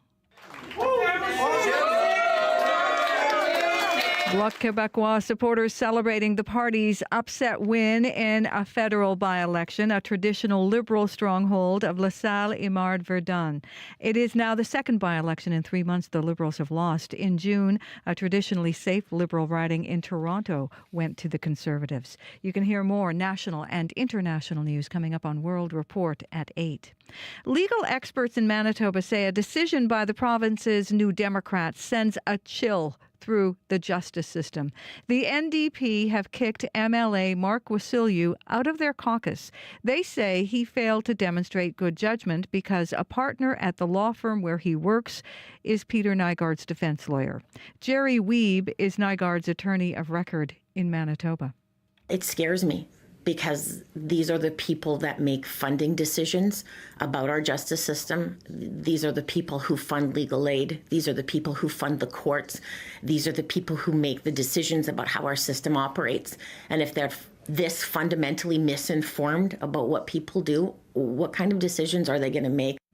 Both the Manitoba Bar Association and Criminal Defense Lawyer Association say everyone has a constitutional right to have counsel represent them at trial and sentencing. In the past week, Jerry Wiebe was appointed King's Counsel, an honorary title given by the Lieutenant Governor on recommendation by the province's Justice Minister. The NDP and Premier Wabkanu have refused any further comment. A Winnipeg retiree who lost nearly $650,000 in an alleged fraud is taking a local credit union and a bank to court. Peter Squire is suing Access Credit Union and the Royal Bank of Canada over what he calls financial elder abuse. The 68-year-old fell victim to fraud in 2022.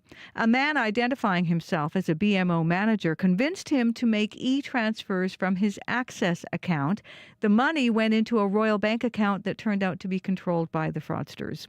Squire's statement of claim says the credit union and the bank should have taken steps to prevent the fraud from happening.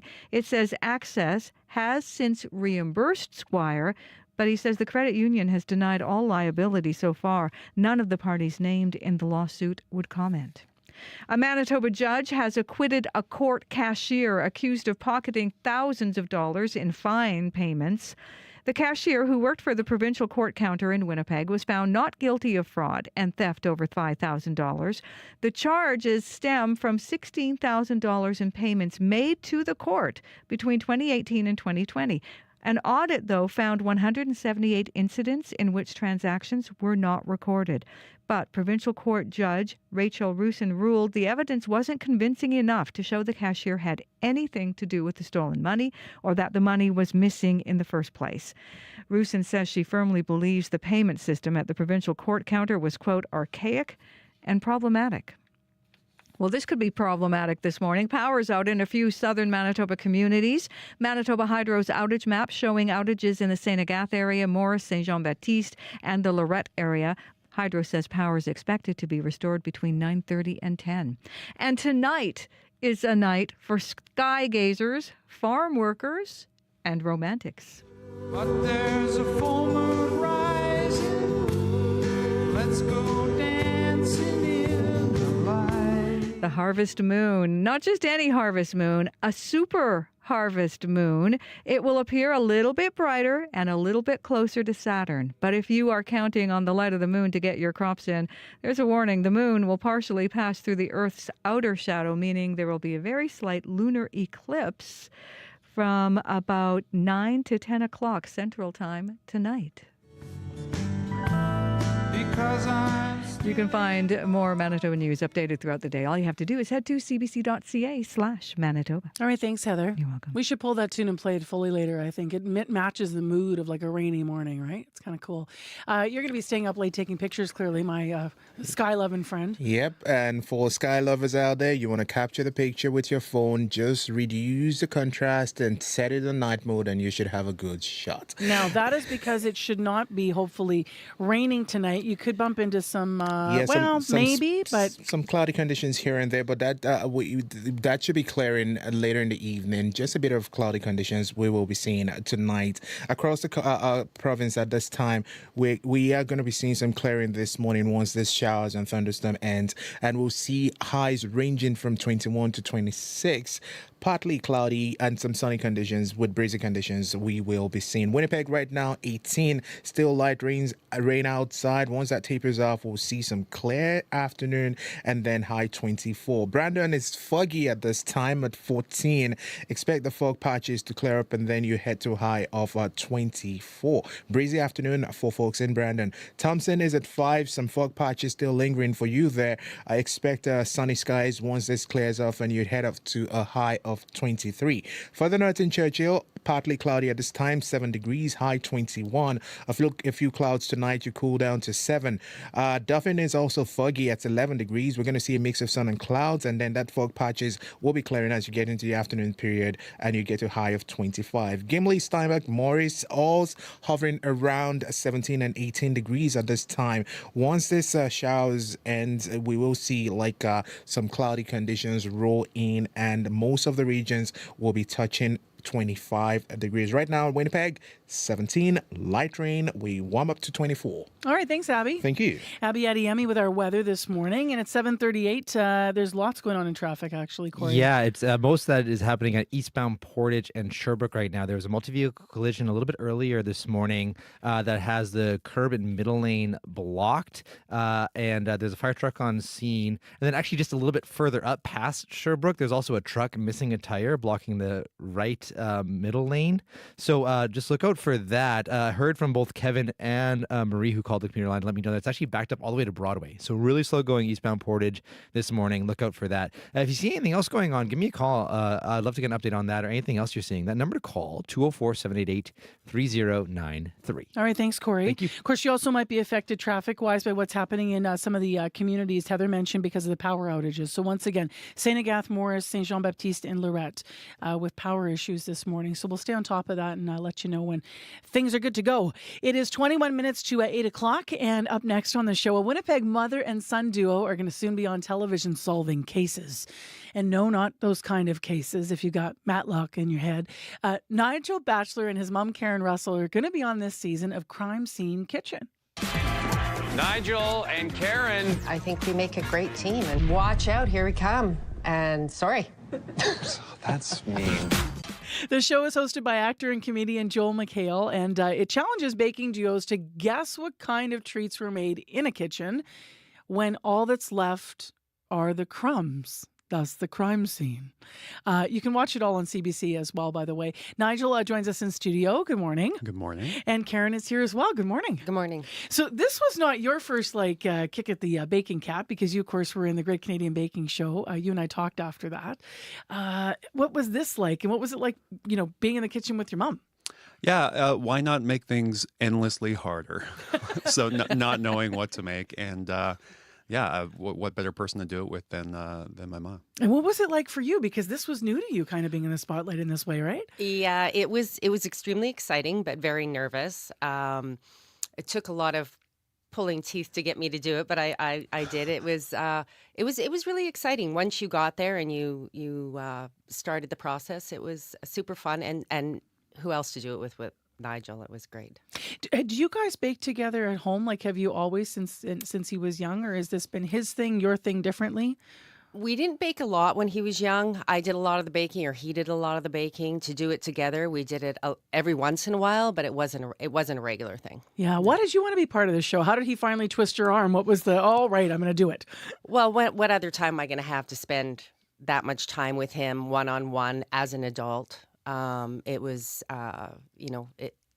you can't match it. Like it was a great experience. You're looking at me, but he's looking at you, and it's just like the nicest mother-son moment ever. What was it like being in there with your mom? And I know you can't tell us everything about the show, but tell us some of the experiences that you had in some of the episodes that were the most fun. For sure. It's super funny because she used to be a professional baker, but then hasn't baked in over a decade, and I've been baking more recently. So our first time professionally baking together in the same kitchen. So you never really know what's going to happen. But, we both worked in the industry and things kind of work out. But yeah, we're both pretty stubborn. So despite there being that unconditional love, there's definitely some moments. What happened to your love of baking and being involved in baking after the Great Canadian Baking Show? Did it change? Because you obviously get a lot of attention when you're on a show like that. Yeah, I've been lucky to have a couple opportunities to do these really cool shows. And it sounds super corny, but really you learn more about yourself than anything else. So kind of being more confident in yourself, finding yourself, and that's been really special. And that just comes out in how you express yourself, which is in food and in baking. Now, you always have expressed yourself. I seem to recall you being in a Winnipeg baking club, and you made, was it a ranch dressing cake with raw carrot or something like that you put forward? Yes. Yeah? Yeah, that's They're not all hits, okay? Do you love to be experimental still, though? Tell me what you've learned about yourself in terms of being part of these projects. Yeah, I mean, I cooked for over a decade as well, and kind of got out of the industry and now back in it. And it really is just how I express myself, and a lot of that food background kind of comes into why I like to bake. But really, I mean, I just like to do it. I just like to make food for people. So. Karen, when did you first start baking? You were a commercial baker then. Yeah, I started baking in 91, industrial. Needed a job and a change of career, so that's what I did. And I worked in grocery stores primarily up until the early 2000s, and then we moved to Winnipeg from BC, and then I did a few smaller bakeries, and then kind of left. It just took a toll on my body, and it was time to kind of move on and change careers and do something else. Does he get his experimental action in the kitchen from you? Or? No, I think I'm very kind of like with cooking. I can do whatever with a recipe. With baking, I'm kind of always following the recipe pretty well. Nigel just goes right out there and manages to make it work. Yeah. Yeah. When you think about the format of this show, for people that haven't seen it, and I set it up, you do sort of have to solve what happened in the kitchen. What was that like, trying to solve these things? It's incredibly stressful because you're on a time crunch. And you put all these things in your mind prior to going in, but once you get in there, it's a totally different story to remember to open cupboards, open dishwashers, look here, look there. And they fake you out too. So you have to really think about it as you go quickly. through the kitchen. Can you tell us a bit more about the premise of the show, Nigel? And then if you do solve it, like where's the baking involved in it and the making involved in it? How does that work into the premise? Yeah, so for each episode, there's 2 crime scenes. One's like a safety bake, and whoever wins that kind of moves forward to the next episode. And then there's an elimination bake. So the stakes only go higher throughout the episode. And you might find these clues and start baking something that might be completely wrong, but you kind of just got to fully commit to it. And luckily, between the two of us and decades of baking, we have a compendium of recipes and stuff that we can pull from. But even then, it's hard. Yeah. Now, I know you guys can't tell us how you did on the show, but can you tell us a story of one success? Are you able to do that, where maybe you had something succeed, or are you not even allowed to share that? I feel like we're not allowed to say anything. Not allowed to share anything. Okay, No. okay. Yeah, other than like sometimes guessing is fine. You can guess. It would be so difficult because you have to, like you said, commit. And then did you ever get halfway through something and know you were wrong and go, oh, you know what? We're not onto something here, Nigel.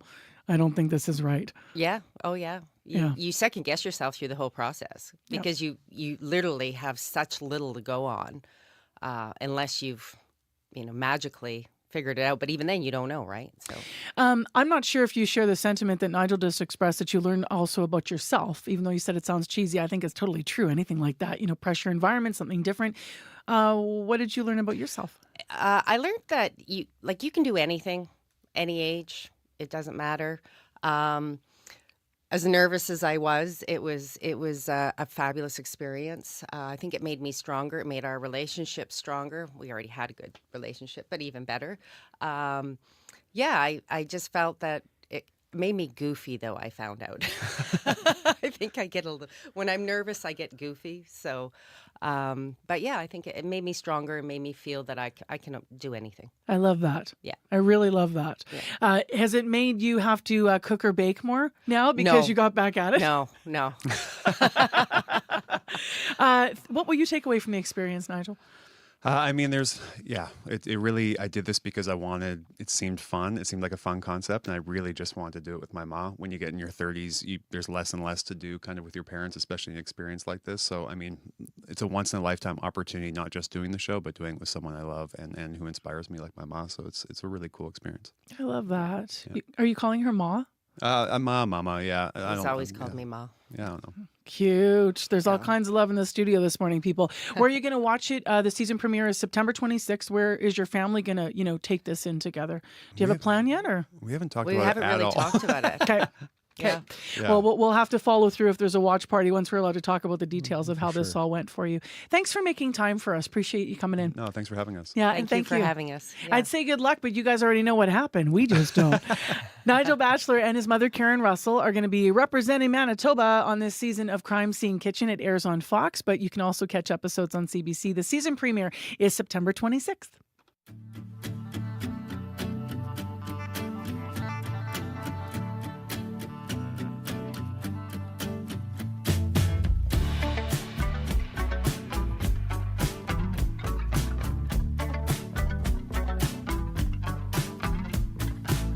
The night baker leaves the lights on in the basement, even though he never goes down there. The night baker, once a Christian, now a Quaker, leaves his shoes on when he walks downstairs. Still he doesn't believe in ghosts, and he's not afraid of the dark. He just doesn't want anyone to watch him while he falls apart.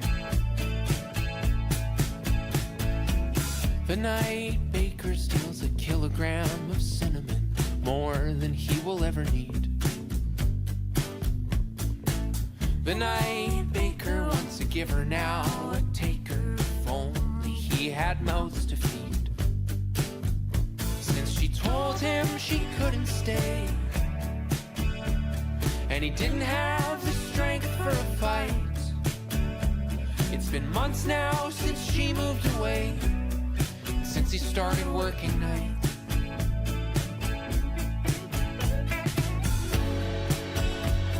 The sourdough sarcastically mocks him.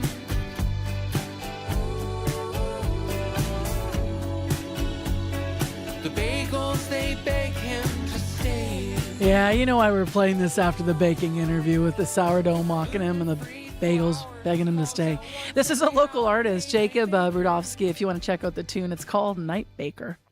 It's 11 minutes to 8 o'clock. I'm Marcy Marcusa. You are on CBC, 89.3 FM, 990 AM on the app or on YouTube. Let's return to more serious news now. A longtime MLA, Mark Wasyliw, has been removed from the NDP caucus. You have might have heard that news started developing yesterday and some analysis this morning.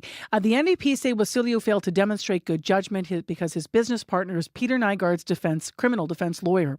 Now, in a statement released yesterday, NDP caucus chair Mike Moyes said, quote, MLA Wasyliw's failure to demonstrate good judgment does not align with our caucus principles of mutual respect and trust. As such, MLA Wasyliw can no longer continue his role in our caucus, unquote. Jerry Wiebe is representing convicted sexual predator Peter Nygard, and she spoke with CBC's Ian Fraze yesterday afternoon, and here's some of what she said. My first reaction, quite frankly, was to be angry. But in retrospect, when I think about it, I'm more disappointed than angry.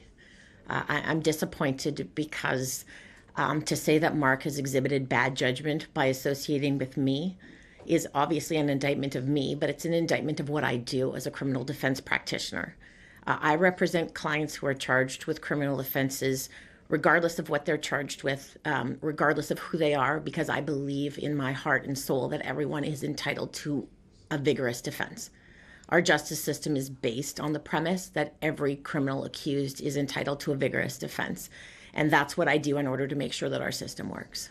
The NDP has the absolute right to expel anyone from their caucus for whatever reasons they choose to have.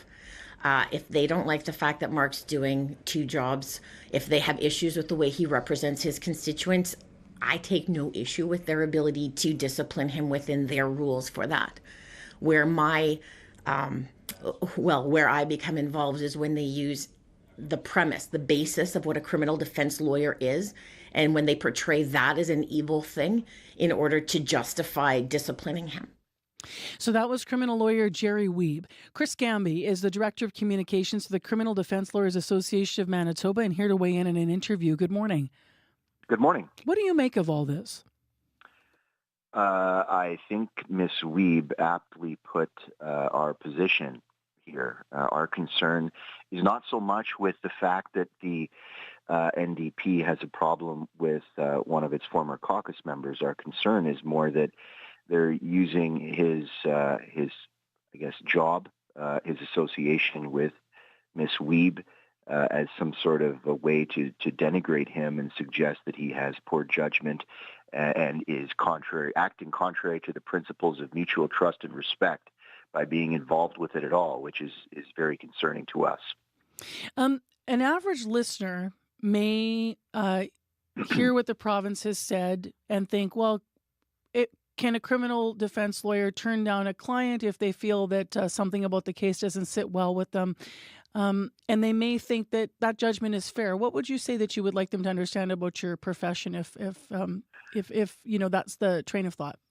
Well, everybody deserves a right to a defense. Everybody needs a defense. Sometimes defense lawyers have to take on clients that the media and the general public might not like, and the media and the general public may have that opinion, and that's fine. The issue ultimately is that this is the sitting government who is denigrating what it is that we do. We act for many different individuals who are accused of crimes, some of them big, some of them small, but all of them across the board have a right to have a defense. So our concern is more with that issue, with the denigration of what it is that we do. Ultimately, and I think it's implied, if not explicit, in the comments that are made by the NDP in their press release releasing Mr. Wasyliw from his position in caucus. So that's our concern ultimately. And look, the general public, people who are at the coffee shop having a conversation about some of these things, they're entitled to whatever opinion they would like to have. Our concern, I think, ultimately is that this is coming directly from government. These are people who are in a position to make decisions in respect of how things might happen in the criminal justice system. So that's a concern for us. Have you ever been up against something like that before, to have defense lawyers be criticized and condemned for the work by a sitting government?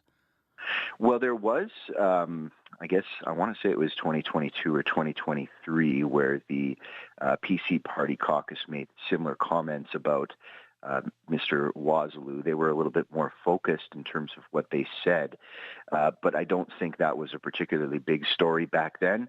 This is obviously a little bit different in terms of where it's all gone. What is it like for defense lawyers to navigate the backlash for the work that they're trying to do? You've already outlined, the seriousness in your view of, a sitting government making these, talking about this. But even with the general public, when those things come up, what is that like? Well, it's something that we're used to. It's not something that is foreign to us, unfortunately. That being said, people may want to denigrate defense lawyers for standing up with an accused person. There's been a lot of high-profile matters before the court recently. You had the Skibicki trial, obviously, Mr. Nygaard, who is still before the court on other matters. That's another high-profile case.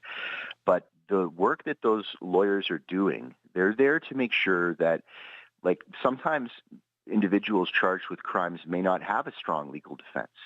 But what the defense lawyer is there to do is to make sure that hearing is fair, so that at the end of the day, if the court is going to convict somebody, they know that there was someone on the other side who was making sure that they can do everything they can to give that person a fair shot at it, right? That's what it's about. So I think that individuals, some people might not like what we do, but of course, if they ever found themselves in that situation, I'm sure that they would probably wish that they had a lawyer as well. And the reality is that anybody can be charged at any time for any reason. It doesn't always have to be something that has a strong basis. So that's another thing that people should consider. How does the Criminal Defense Lawyers Association of Manitoba, your group, plan to address what has happened here to Jerry Wiebe and to Mark Wasyliw? Well, I think we've done everything that we're going to do or that we can do. At the end of the day, this is a political decision that's made by the NDP. They have, made some statements where we've caught some stray bullets in their comments about Mr. Wasyliw. So I think we've done everything we can do and everything we're going to do, just in making our comments public about it. What do you hope the government will consider going forward in the aftermath of this? Well, I hope that this government and other governments going forward would think twice about going ahead and making negative comments about an individual or about a whole segment of a profession in the context of politics. Really, I don't think, in my respectful view, it's important not to do that. This is a circumstance where there may be lots of different issues that they had with Mr. Wasyliw. Maybe they can't get along. They're not working well together. Whatever their perspective is fine. That's up to them. But to turn around and make it about his involvement with this profession and with other people within it and what they do, in our view, is not something that is rational or fair comment, really. Anything to add that I haven't asked you to address? I don't think so. Thank you very much for giving us an opportunity to speak on the matter. Thanks for being on CBC with us. Thank you very much. You're welcome. Good morning. Chris Gamby, Director of Communications for the Criminal Defense Lawyers Association of Manitoba. We reached out to the provincial NDP to weigh in on the concerns. They declined to comment. A spokesperson for the government said, quote, "We won't be weighing in beyond what was explained in the news release," end quote. Heather, what are the headlines? Well, the NDP hang on to Elmwood-Transcona. Leela Dance will be the new Member of Parliament for the federal riding, traditionally an NDP stronghold. She won by 1,100 votes over the Conservatives' Colin Reynolds. Power's out in a few southern Manitoba communities this morning. Manitoba Hydro's outage map showing outages in St. Agath area, Morris, St. Jean, and the Lorette area. Hydro says power is expected to be restored between 9:30 and 10. I'll be back with more Manitoba news at 8:30. Corey? Power's also out in the west part of Winnipeg, Route 90, Notre Dame, Route 90 in Dublin. Also out right now. Those intersections are out according to OFMED. And I'll have some more traffic for you after World Report. All right, thanks, Corey. 788-3093 with updates. Today on Q with Tom Power. The new Marvel series Agatha All Along puts the actor Kathryn Hahn front and center as she reprises her role from WandaVision as the witch with a whole lot of power. Kathryn Hahn talks about comedy, drama, and constantly shifting between both in her new series. Not looking for right-minded witches as it happens. That's coming up on Q, followed by Commotion with Elamine Abdel Mahmoud on CBC Radio 1, the CBC Listen app, and everywhere you get your podcasts. The CBC News is next. Coming up in half an hour, it's The Current with Matt Galloway. The writer Yuval Noah Harari takes on big topics. His latest is a history of information and how it's being shaped by artificial intelligence. Yuval Noah Harari on the danger of losing control of our future to new types of information systems, coming up on The Current. This is World Report. Good morning. I'm Marcia Young. It is another disappointment for the federal Liberal Party. The Montreal riding of La Salle-et-Mare-Verdun was won by the Bloc Québécois last night. It is the second by-election this year where the Liberals have lost their seat in a stronghold riding. In Winnipeg, the NDP managed to hold on to the Elmwood-Transcona riding. Rafi Boudjikanian has more on the results and what they could mean for the Prime Minister. Though the suspense lasted well past the night, celebrations broke out early at Bloc Québécois headquarters. The Sovereignist Party does not typically win seats in Montreal, but its candidate, Louis-Philippe Sauvé, has pulled off the narrowest of victories in La Salle-et-Mare-Verdun, snatching the seat from Prime Minister Justin Trudeau's Liberals and keeping a competitive NDP at bay. Sauvé says he knew voters here were looking for change. I say to them, if you want to send a strong message of Ottawa, saying how discontent you are. The Liberals' own discontent may well target Trudeau himself. This seat, like much of Montreal, has usually been safe for the Grits. And the loss for candidate Laura Palestini comes months after they failed to hold on to another riding in another traditional stronghold, Toronto St. Paul's. Thank you very much. Grazie mille. A different story for the incumbents in Winnipeg, the NDP holding on in the city's Elmwood-Transcona riding.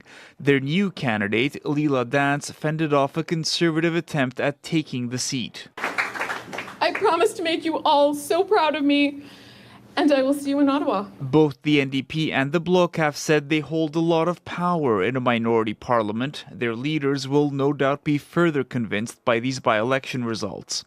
Rafi Boudjikanian, CBC News, Ottawa. While by-election votes were being counted, the House of Commons was holding an emergency debate about police violence against Indigenous people. The NDP requested the debate. In the last 2 weeks, 6 First Nations people have died in separate incidents involving police. As Olivia Stefanovich reports, MPs are looking for answers.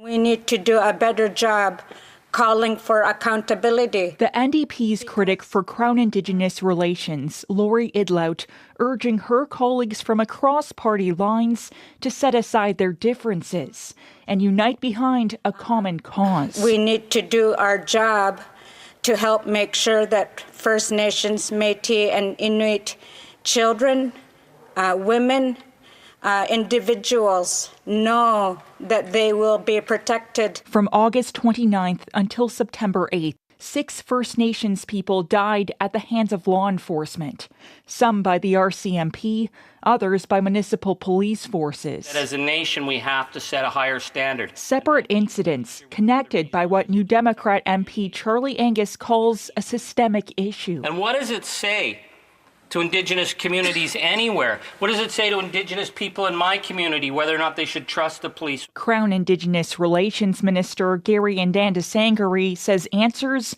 don't come easily. We've been struggling with the notion of systemic racism in law enforcement for many years. The federal government says it is making investments in Indigenous police forces, while it drafts legislation to make First Nations policing an essential service.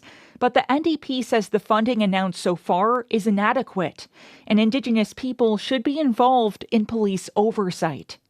Olivia Stefanovich, CBC News, Ottawa. Inflation cooled more than expected in the month of August. Statistics Canada's Consumer Price Index shows inflation rose to 2% last month. That is down from 2.5% in July. Many economists say today's announcement will likely lead to further cuts to the Bank of Canada's key interest rate. We get the latest from the CBC senior business correspondent, Peter Armstrong. This takes inflation back to pre-pandemic norms, and it is spot on the target of the Bank of Canada, where it likes to see inflation sit, and even better than economists had been expecting for last month. A big part of this, obviously, is a change in the price of gasoline. Compared to this time last year, gas prices are down 5.1%. Almost no one's going to be surprised by what's still pushing up inflation. For the 12th consecutive month, the mortgage interest cost index continued to rise. It's still up at nearly 19% year over year, reflecting all those people that are renewing their mortgage at significantly higher levels. And we know there's still plenty more of that to come. That gets better as interest rates come down, obviously, but no one thinks rates are going back to where they were. And if you strip out those mortgage interest costs, CPI, the Consumer Price Index, is up by a mere 1.2% year over year. But for now, this milestone of finally getting back to the central bank's target has been just such a long time coming. Peter Armstrong, CBC News, Toronto. Sean Diddy Combs has been arrested by U.S. Homeland Security. The hip-hop mogul is the subject of a sealed criminal indictment in New York. He was taken into custody at a Midtown hotel last night. The 54-year-old is facing several allegations, including sex trafficking. In March, his homes in Miami and Los Angeles were raided by federal agents. Several other lawsuits against Combs have also been filed by former partners. They say they were sexually abused by Combs. One lawsuit has already been settled. CBC News brought you the story about immigration applications sitting in limbo 2 years ago. Tens of thousands of files had been assigned to former employees in Canada's Immigration Department. The immigration minister at the time denied that was the case. A review has led to some changes in the department system. Priscilla Kisong-Huang has this update. Just 4 months after the story aired, Andrea Bote got their permanent residency after hearing almost nothing for a year and a half. Their file was assigned to an officer whose ID was inactive.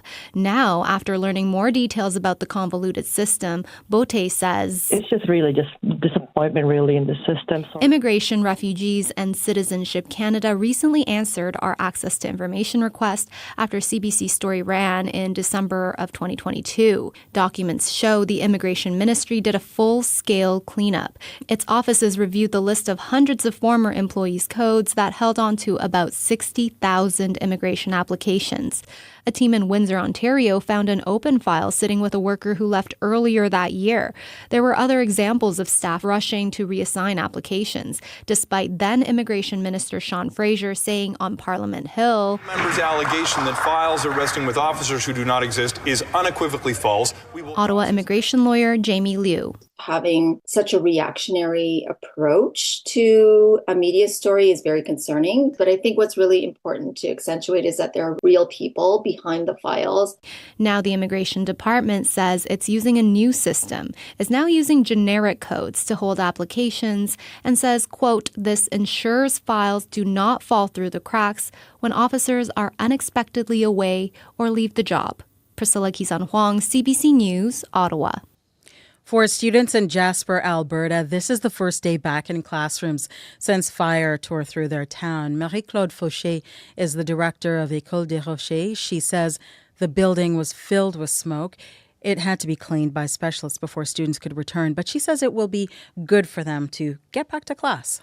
The school would be something like stable in their life and safe and something that they know they will come back and recognize the furniture, their toys, everything. 1/3 of the town's buildings were destroyed by the fire. Town council estimates that will cause an annual shortfall of more than $1 million in property taxes. Today it will decide whether to ask the Alberta government to offset that loss. Okay, Skywatchers, let's party.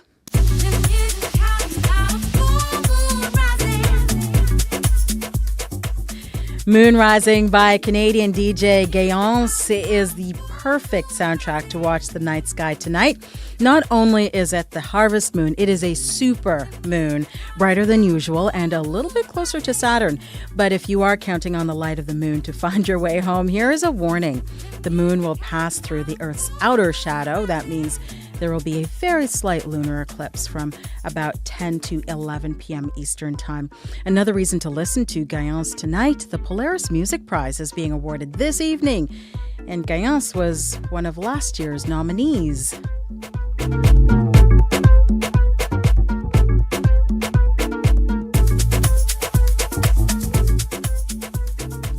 And that is the latest national and international news from World Report. News anytime, cbcnews.ca. I'm Marcia Young.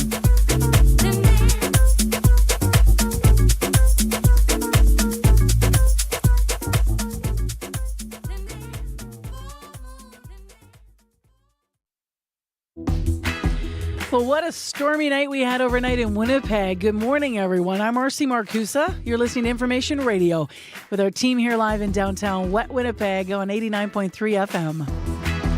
You might also be watching us on YouTube. Wherever you are this morning, you're probably wondering how long this rainy weather is going to stick around. Abby's in with our forecast for your Tuesday morning in just a moment, so stay tuned.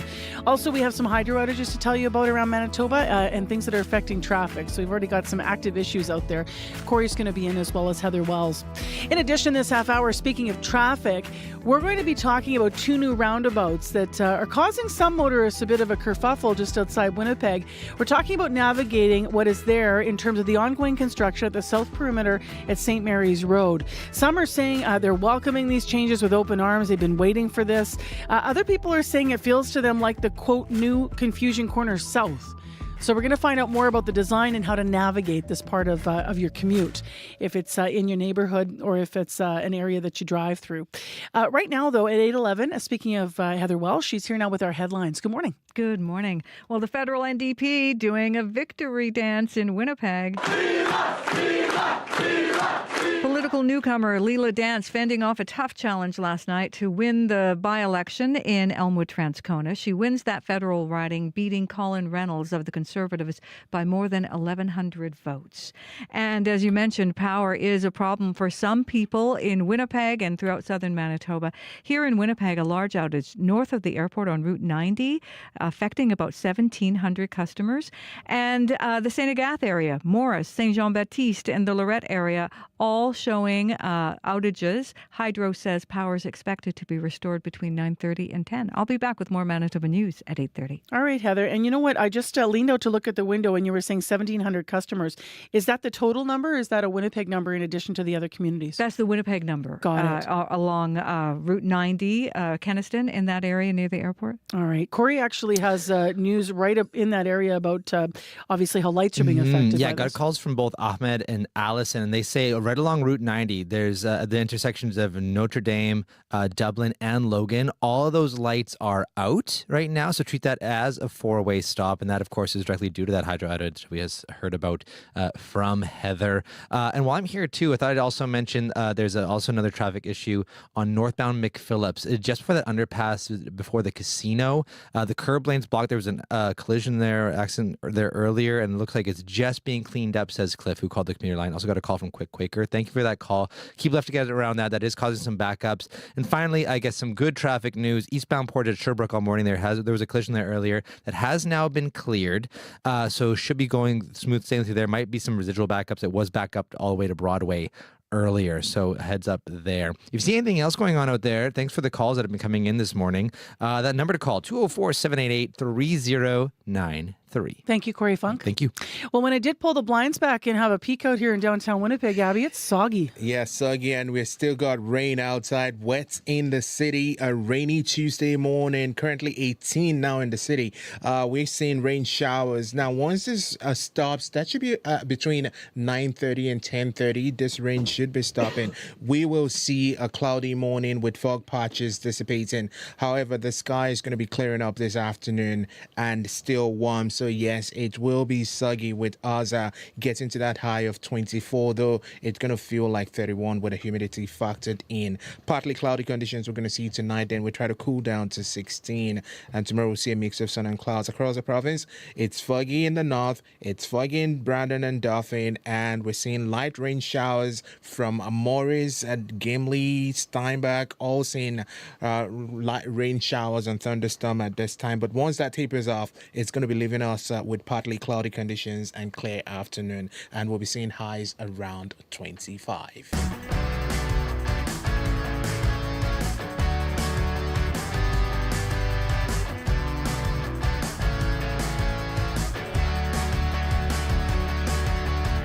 8:15 is the time right now, and as I mentioned, there is a bit of commotion happening at St. Mary's Road and the perimeter in Winnipeg. Part of a new bridge and 2 new roundabouts opened over the weekend. Now, they are causing motorists some confusion. Some motorists. They replace an existing 4-way lit intersection near Maple Grove Park. Some motorists, as I mentioned, though, are posting about mixed opinions. So on social media, Merrill Hodgins called it the new Confusion Corner South. Don Martin wrote, "I'll never go through there again. It's the most confusing mess." However, South St. Vital resident Mark Perot took a different point of view and welcomes the interchange. I go to Maple Grove 4 or 5 times a week because I'm a football coach for the Mustangs and my son plays there. There's a lot of instances, I think, where people are just taking the wrong turn and then they have to go a couple kilometers out of their way, especially on the perimeter, to come back around. I actually, the first time I came back when it was active, I missed the turn to get onto St. Mary's, but it was at nighttime and I had forgotten that they started the new intersection. But yeah, I think mostly it's just, I think people are just not used to it yet, honestly. Is it an improvement? Is it not an improvement? What can they do better? How do you feel? So there's a couple aspects of it. So definitely the safety portion where you enter and exit Maple Grove will be a massive increase in safety, especially at night when it was rush hour. It was a nightmare. Like you didn't know if you were going to make it through that intersection without getting into an accident. In terms of accessibility to the greenhouse strip that's on the outside of the city limits down St. Mary's Road, it's a little bit more complex to get there. But I mean, again, we just went down there and it's not super complicated. People will get used to it pretty quickly, I think. But again, getting rid of the whole 4-light stop there is going to increase the flow of traffic. And once everything is opened up without these temporary detours, I bet it's going to make a huge difference in terms of the ability to get through this area. I think people just need to take it in stride. There's always a lot of criticism for big projects like this, but they do need to do things in stages. I'm no road expert, but you can tell that they were trying to get the flow of traffic moving better than it was, which in the construction stage, it was very, very slow. There were days to get to Maple Grove from my place, which is normally 5 to 7 minutes, was taking upwards of 20 to 30 minutes. So that has all kind of been alleviated now. There's these small pain points that you have to go through when this stuff happens, and we're going through them now, but already it's improved, I think, a lot. So that was South St. Vital resident Mark Perot, and we have a road expert on next. Dustin Boy is the Executive Director of the Manitoba Highway Engineering Services and joins us via Zoom. Good morning. Morning. So just for people who haven't seen this yet or driven through this yet, and we have a map up for those that are watching the show on YouTube this morning, but in so much as you can you describe this in the new intersection, how it's supposed to work in terms of navigation? Sure.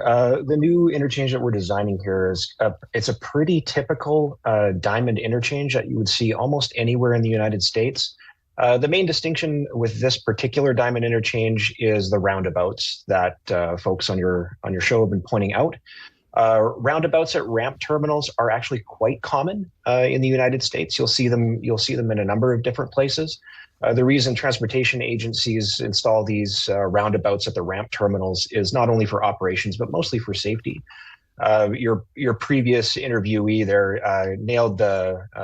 hit the nail right on the head. We're still in an interim construction stage right now. The interchange is not fully open. The existing intersection is still being used for some traffic movements. So we just ask the general public to bear with us, please, as we're working toward finalizing this interchange. It'll be much easier to navigate and understand the flow of traffic once we have the existing intersection decommissioned and the remaining connections in place. Why did you choose this design for St. Mary's Road in the perimeter? And because you've alluded to the fact that this is common in the United States, is this diamond interchange, I think you called it, a design that we have elsewhere in Winnipeg or around Winnipeg? Yeah, there are diamond interchanges throughout the province in different areas. This is one of our first ones here that uses this type of configuration with the roundabout ramp terminals, and it is chosen because it's operationally it works very well in this area, but mostly for safety reasons.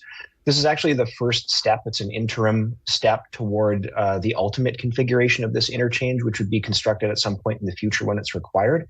That interchange is called a diverging diamond interchange. That's a little bit more difficult to explain, but that interchange is designed to eliminate what are called left turn conflicts and make the overall interchange performance much safer, which is obviously a desirable feature of any interchanges to make the navigating the intersection safer.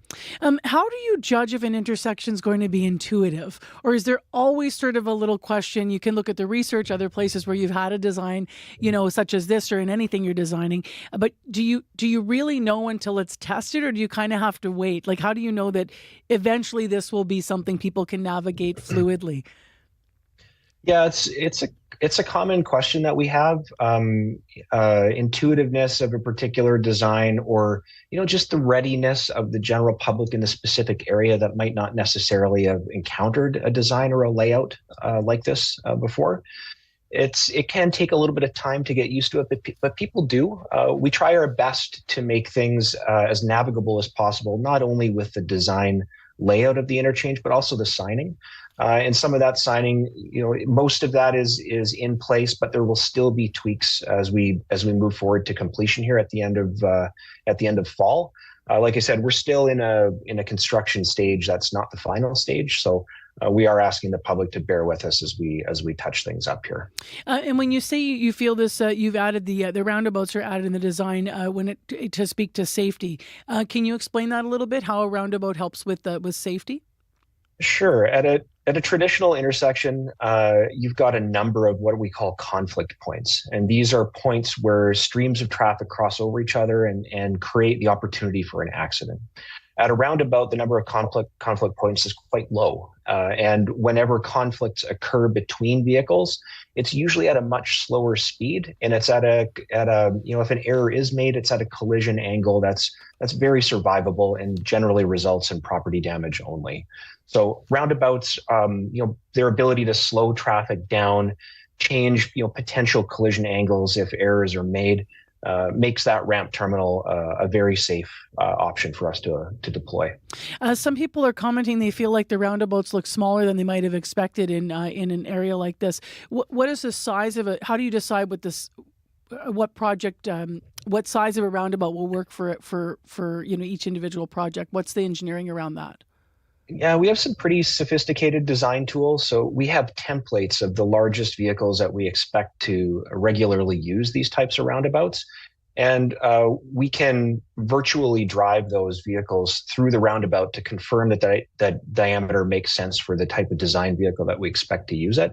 And that's happened here on this interchange. So we've confirmed that we're able to navigate through this roundabout with some of the larger trucks that you would see on the perimeter highway. And can I interject for a moment there? Does making it smaller also make it slower because fewer vehicles can go through? Is there something to that as well? That does help. There's a balance there. You need to make it large enough to accommodate the large commercial vehicles that we see on Manitoba's highway network, but not so large that smaller vehicles can whistle right through the thing without having to slow down. So you're trying to balance between those two extremes. Parts of the project, as you've said, are still under construction. When do you expect the whole thing will be completed? My understanding is that we're expecting to be fully open traffic availability on the final interchange by fall, although there will still be construction going on in the area, I believe, next year, as we're touching up ditches, seeding, erosion control measures, that kind of thing. And do you have any concerns that in the meantime, as people are getting used to this or before it's completed, that the potential confusion could lead to actually making safety worse in the area? I don't think so. The only thing that I would ask is, we have a lot of employees out there, not only from the department, but also our contractors and our consultants that are supporting us in this project. So I just ask drivers to please be patient and please recognize that you are driving through somebody's workplace. It can be dangerous, and just asking for an added measure of attention as you're navigating through that area for the safety, not only of the drivers, but also of our workers that are out there helping us. Ultimately, when this is done, what's the goal to improve traffic moving forward? Will success be, obviously you talked about safety, but will you measure it also by an increased number of vehicles going through? Like, what's the target goal? Yeah, one of the main issues that we've seen at this particular intersection is operations. The traffic signals, we squeezed as much life out of those traffic signals as we possibly could. And I think anyone who's driven that intersection at peak periods of the day know how far that traffic can back up. I think we'll see those queues clear right up here as soon as we open this interchange. And hopefully everything will function as we've modeled and as we've designed or expected. And as you said, just as a last question, actually, I want to add something else in here. You mentioned at the beginning of the interview that there are other places that we have in Manitoba that actually have this design, but without roundabouts. What might be the education that you wish that people would have, or you would suggest people might need when they're learning to navigate, this new design in terms of the two roundabouts in the upcoming bridge? Actually, there are a number of videos that folks can find online, and that really is, aside from driving it yourself, but potentially at a time when you don't need to be at a destination immediately, you've got some time to pass through the interchange a few times just to get used to it and get a feel for it. That would be helpful. But other than that, I would highly recommend that folks go online. There are so many videos that can show folks how to navigate through the intersection from any direction, just to give them a little bit of an assist. And are they going online to the Manitoba Highways, the Manitoba government site, or just Googling, this type of intersection and just looking at navigation? Just Google it, yeah, because there are a number of different interchanges that will be similar to it. So you'll find a number with different interchange ramp terminals and ones with roundabout terminals. They're all over the internet. And remind us what we should call it: a diamond. It is a diamond interchange. Diamond interchange with roundabout terminals. It's often referred to as, I think they refer to it as a dumbbell interchange sometimes because it looks like a small dumbbell. Dustin Boy, thank you very much for being with us live via Zoom to help us navigate through this. Appreciate it. Great. Thanks, Marcy. That's Dustin Boy, the Executive Director of Manitoba Highway Engineering Services at 8:27 on Information Radio. The CBC Music Top 20. CBC Music Live. All right. Savor the flavor of the Francophone world on C'est Formidable. Experience the next wave of Indigenous music with Reclaim. The global sounds of frequencies. End your day or start your late night with music on CBC Radio 1. Weeknights at 11, 11:30 in Newfoundland, and on demand on CBC Listen. Well, it's rainy this morning, but we're hoping it'll clear up tonight to see the super harvest moon. It's going to appear a little brighter, a little closer to the Saturn, and the moon will partially pass through the Earth's outer shadow. It means there's going to be a slight lunar eclipse from about 9 to 10 local time. Come a little bit closer, hear what I have to say.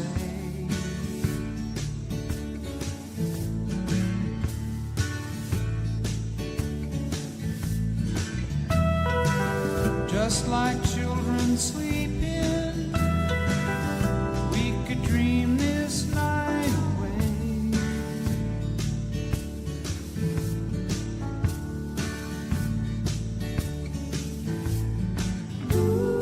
But there's a full moon rising, let's go dancing in the light.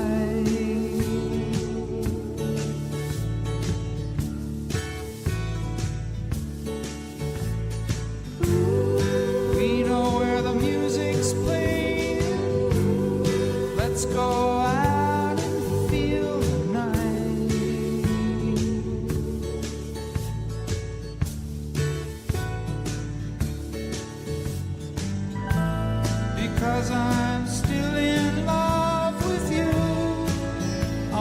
wanna see you dance again, because I'm still in love with you. On this harvest moon.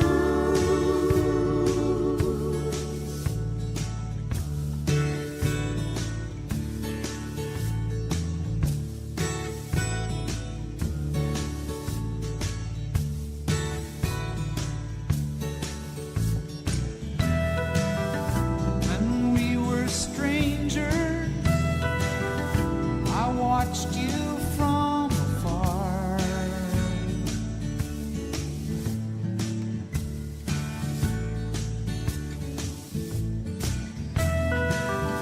When we were lovers, I loved you with all my heart. You're just going to let Neil Young dip down underneath a traffic note here. Kelly called the commuter line. So southbound Kenaston approaching Tuxedo. A stall blocking the southbound curb lane. Keep left to pass.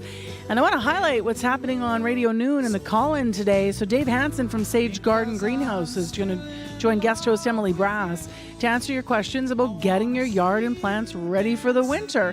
Mother Nature is helping those trees a little and watering them in as the rain continues to fall and we get ready for the harvest moon tonight.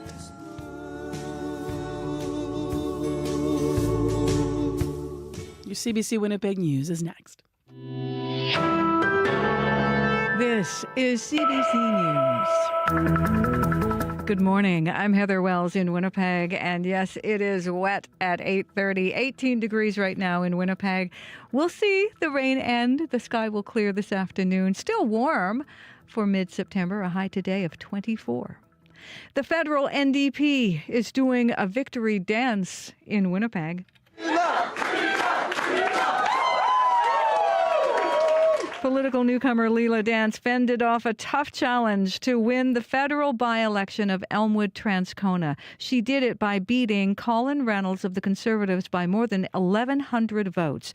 It is a much tighter margin of victory than the last federal election when the NDP won the seat by 9,000 votes. Dance was asked what it meant to win the seat without the name recognition of the Blakey family. Dance is a pretty cool last name. So, again, the community came together and rallied and realized that a local girl can do this and represent this community. Daniel Blakey last represented the riding for almost 10 years. He stepped down to work with the provincial government. His father, Bill Blakey, was the MP for the area for almost 30 years. Elections Canada says voter turnout in yesterday's by-election was 39%. To Montreal and another by-election. The Bloc Québécois supporters celebrating a party upset in the traditional Liberal stronghold of LaSalle et Marne-Verdun. The race was widely viewed on Parliament Hill as a referendum on Justin Trudeau's leadership. It is now the second by-election loss for the Liberals in just 3 months. In June, a traditionally safe Liberal riding in Toronto went to the Conservatives.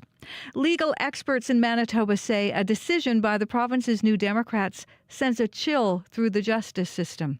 The NDP have kicked MLA Mark Wasyliw out of their caucus. They say he failed to demonstrate good judgment because a partner at the law firm where he works is Peter Nygaard's defense lawyer. Jerry Wiebe is Nygaard's attorney of record in Manitoba. It scares me, because these are the people that make funding decisions about our justice system. These are the people who fund legal aid. These are the people who fund the courts. These are the people who make the decisions about how our system operates. And if they're this fundamentally misinformed about what people do, what kind of decisions are they going to make? Both the Manitoba Bar Association and Criminal Defense Lawyer Association say everyone has a constitutional right to have counsel represent them at trial and sentencing. In the past week, Wiebe was appointed King's Counsel, an honorary title given by the Lieutenant Governor on the recommendation of the Justice Minister. The NDP and Premier Wabkanu have refused any further comment. Canada's inflation rate took another big dive last month. Stats Canada says it dropped down to 2% in August. It had been 2.5% in July. It is the lowest it's been in 3 years. Last month's slowdown in price growth was steeper than most analysts had predicted, and it is expected to lead to more interest rate cuts by the Bank of Canada. A Winnipeg retiree who lost nearly $650,000 in an alleged fraud is taking a local credit union and a bank to court. Peter Squire is suing Access Credit Union and the Royal Bank of Canada over what he calls financial elder abuse. The 68-year-old was victim to a fraud in 2022. A man identifying himself as a BMO manager convinced him to make e-transfers from his Access account. The money went into a Royal Bank account that turned out to be controlled by fraudsters. It says Squire claimed reimbursement from the credit union, but to date, Access has denied all liability for that loss.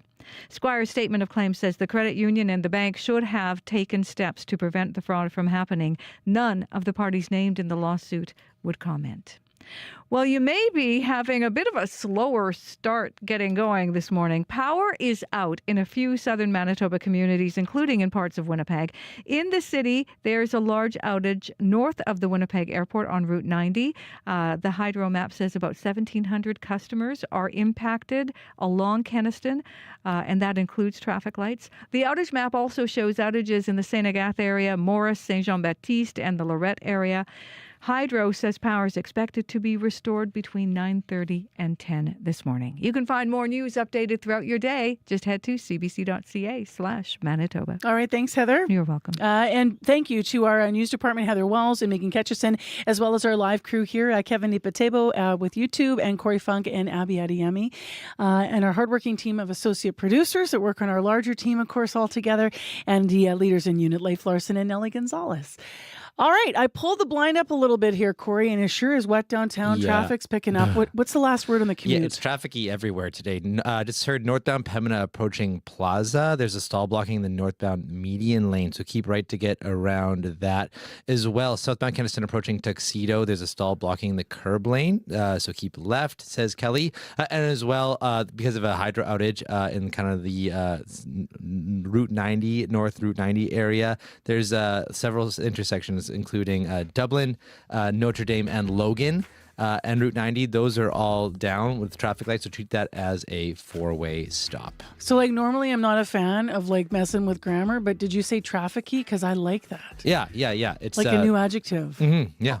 Trafficy everywhere. Trafficy. It makes it kind of fun, even though it's clearly not. I kind of enjoy it. Yeah. I kind of enjoy it. It's a little trafficy. All right, let's get into the weather forecast, Abby. A rainy Tuesday morning. It is wet outside, but once this stops, we'll see cloudy skies. Fog patches will be dissipating at the regions we have foggy conditions at this time. However, the sky will clear up this afternoon. Still warm. We're headed across board to highs near 25 this afternoon. Though with the humidity factored in, it's going to be feeling close to 21. So just expect this rainy conditions and thunderstorms to fade off, and then we'll just warm up to 25. All right, thanks, Abby. Thank you. Thank you for listening, everyone, to Information Radio this morning. We appreciate you being along for the ride. We'll be back tomorrow morning, once again here on CBC 89.3 FM, 990 AM on the app, on YouTube. I'm Marcy Marcusa. The Current is coming up next.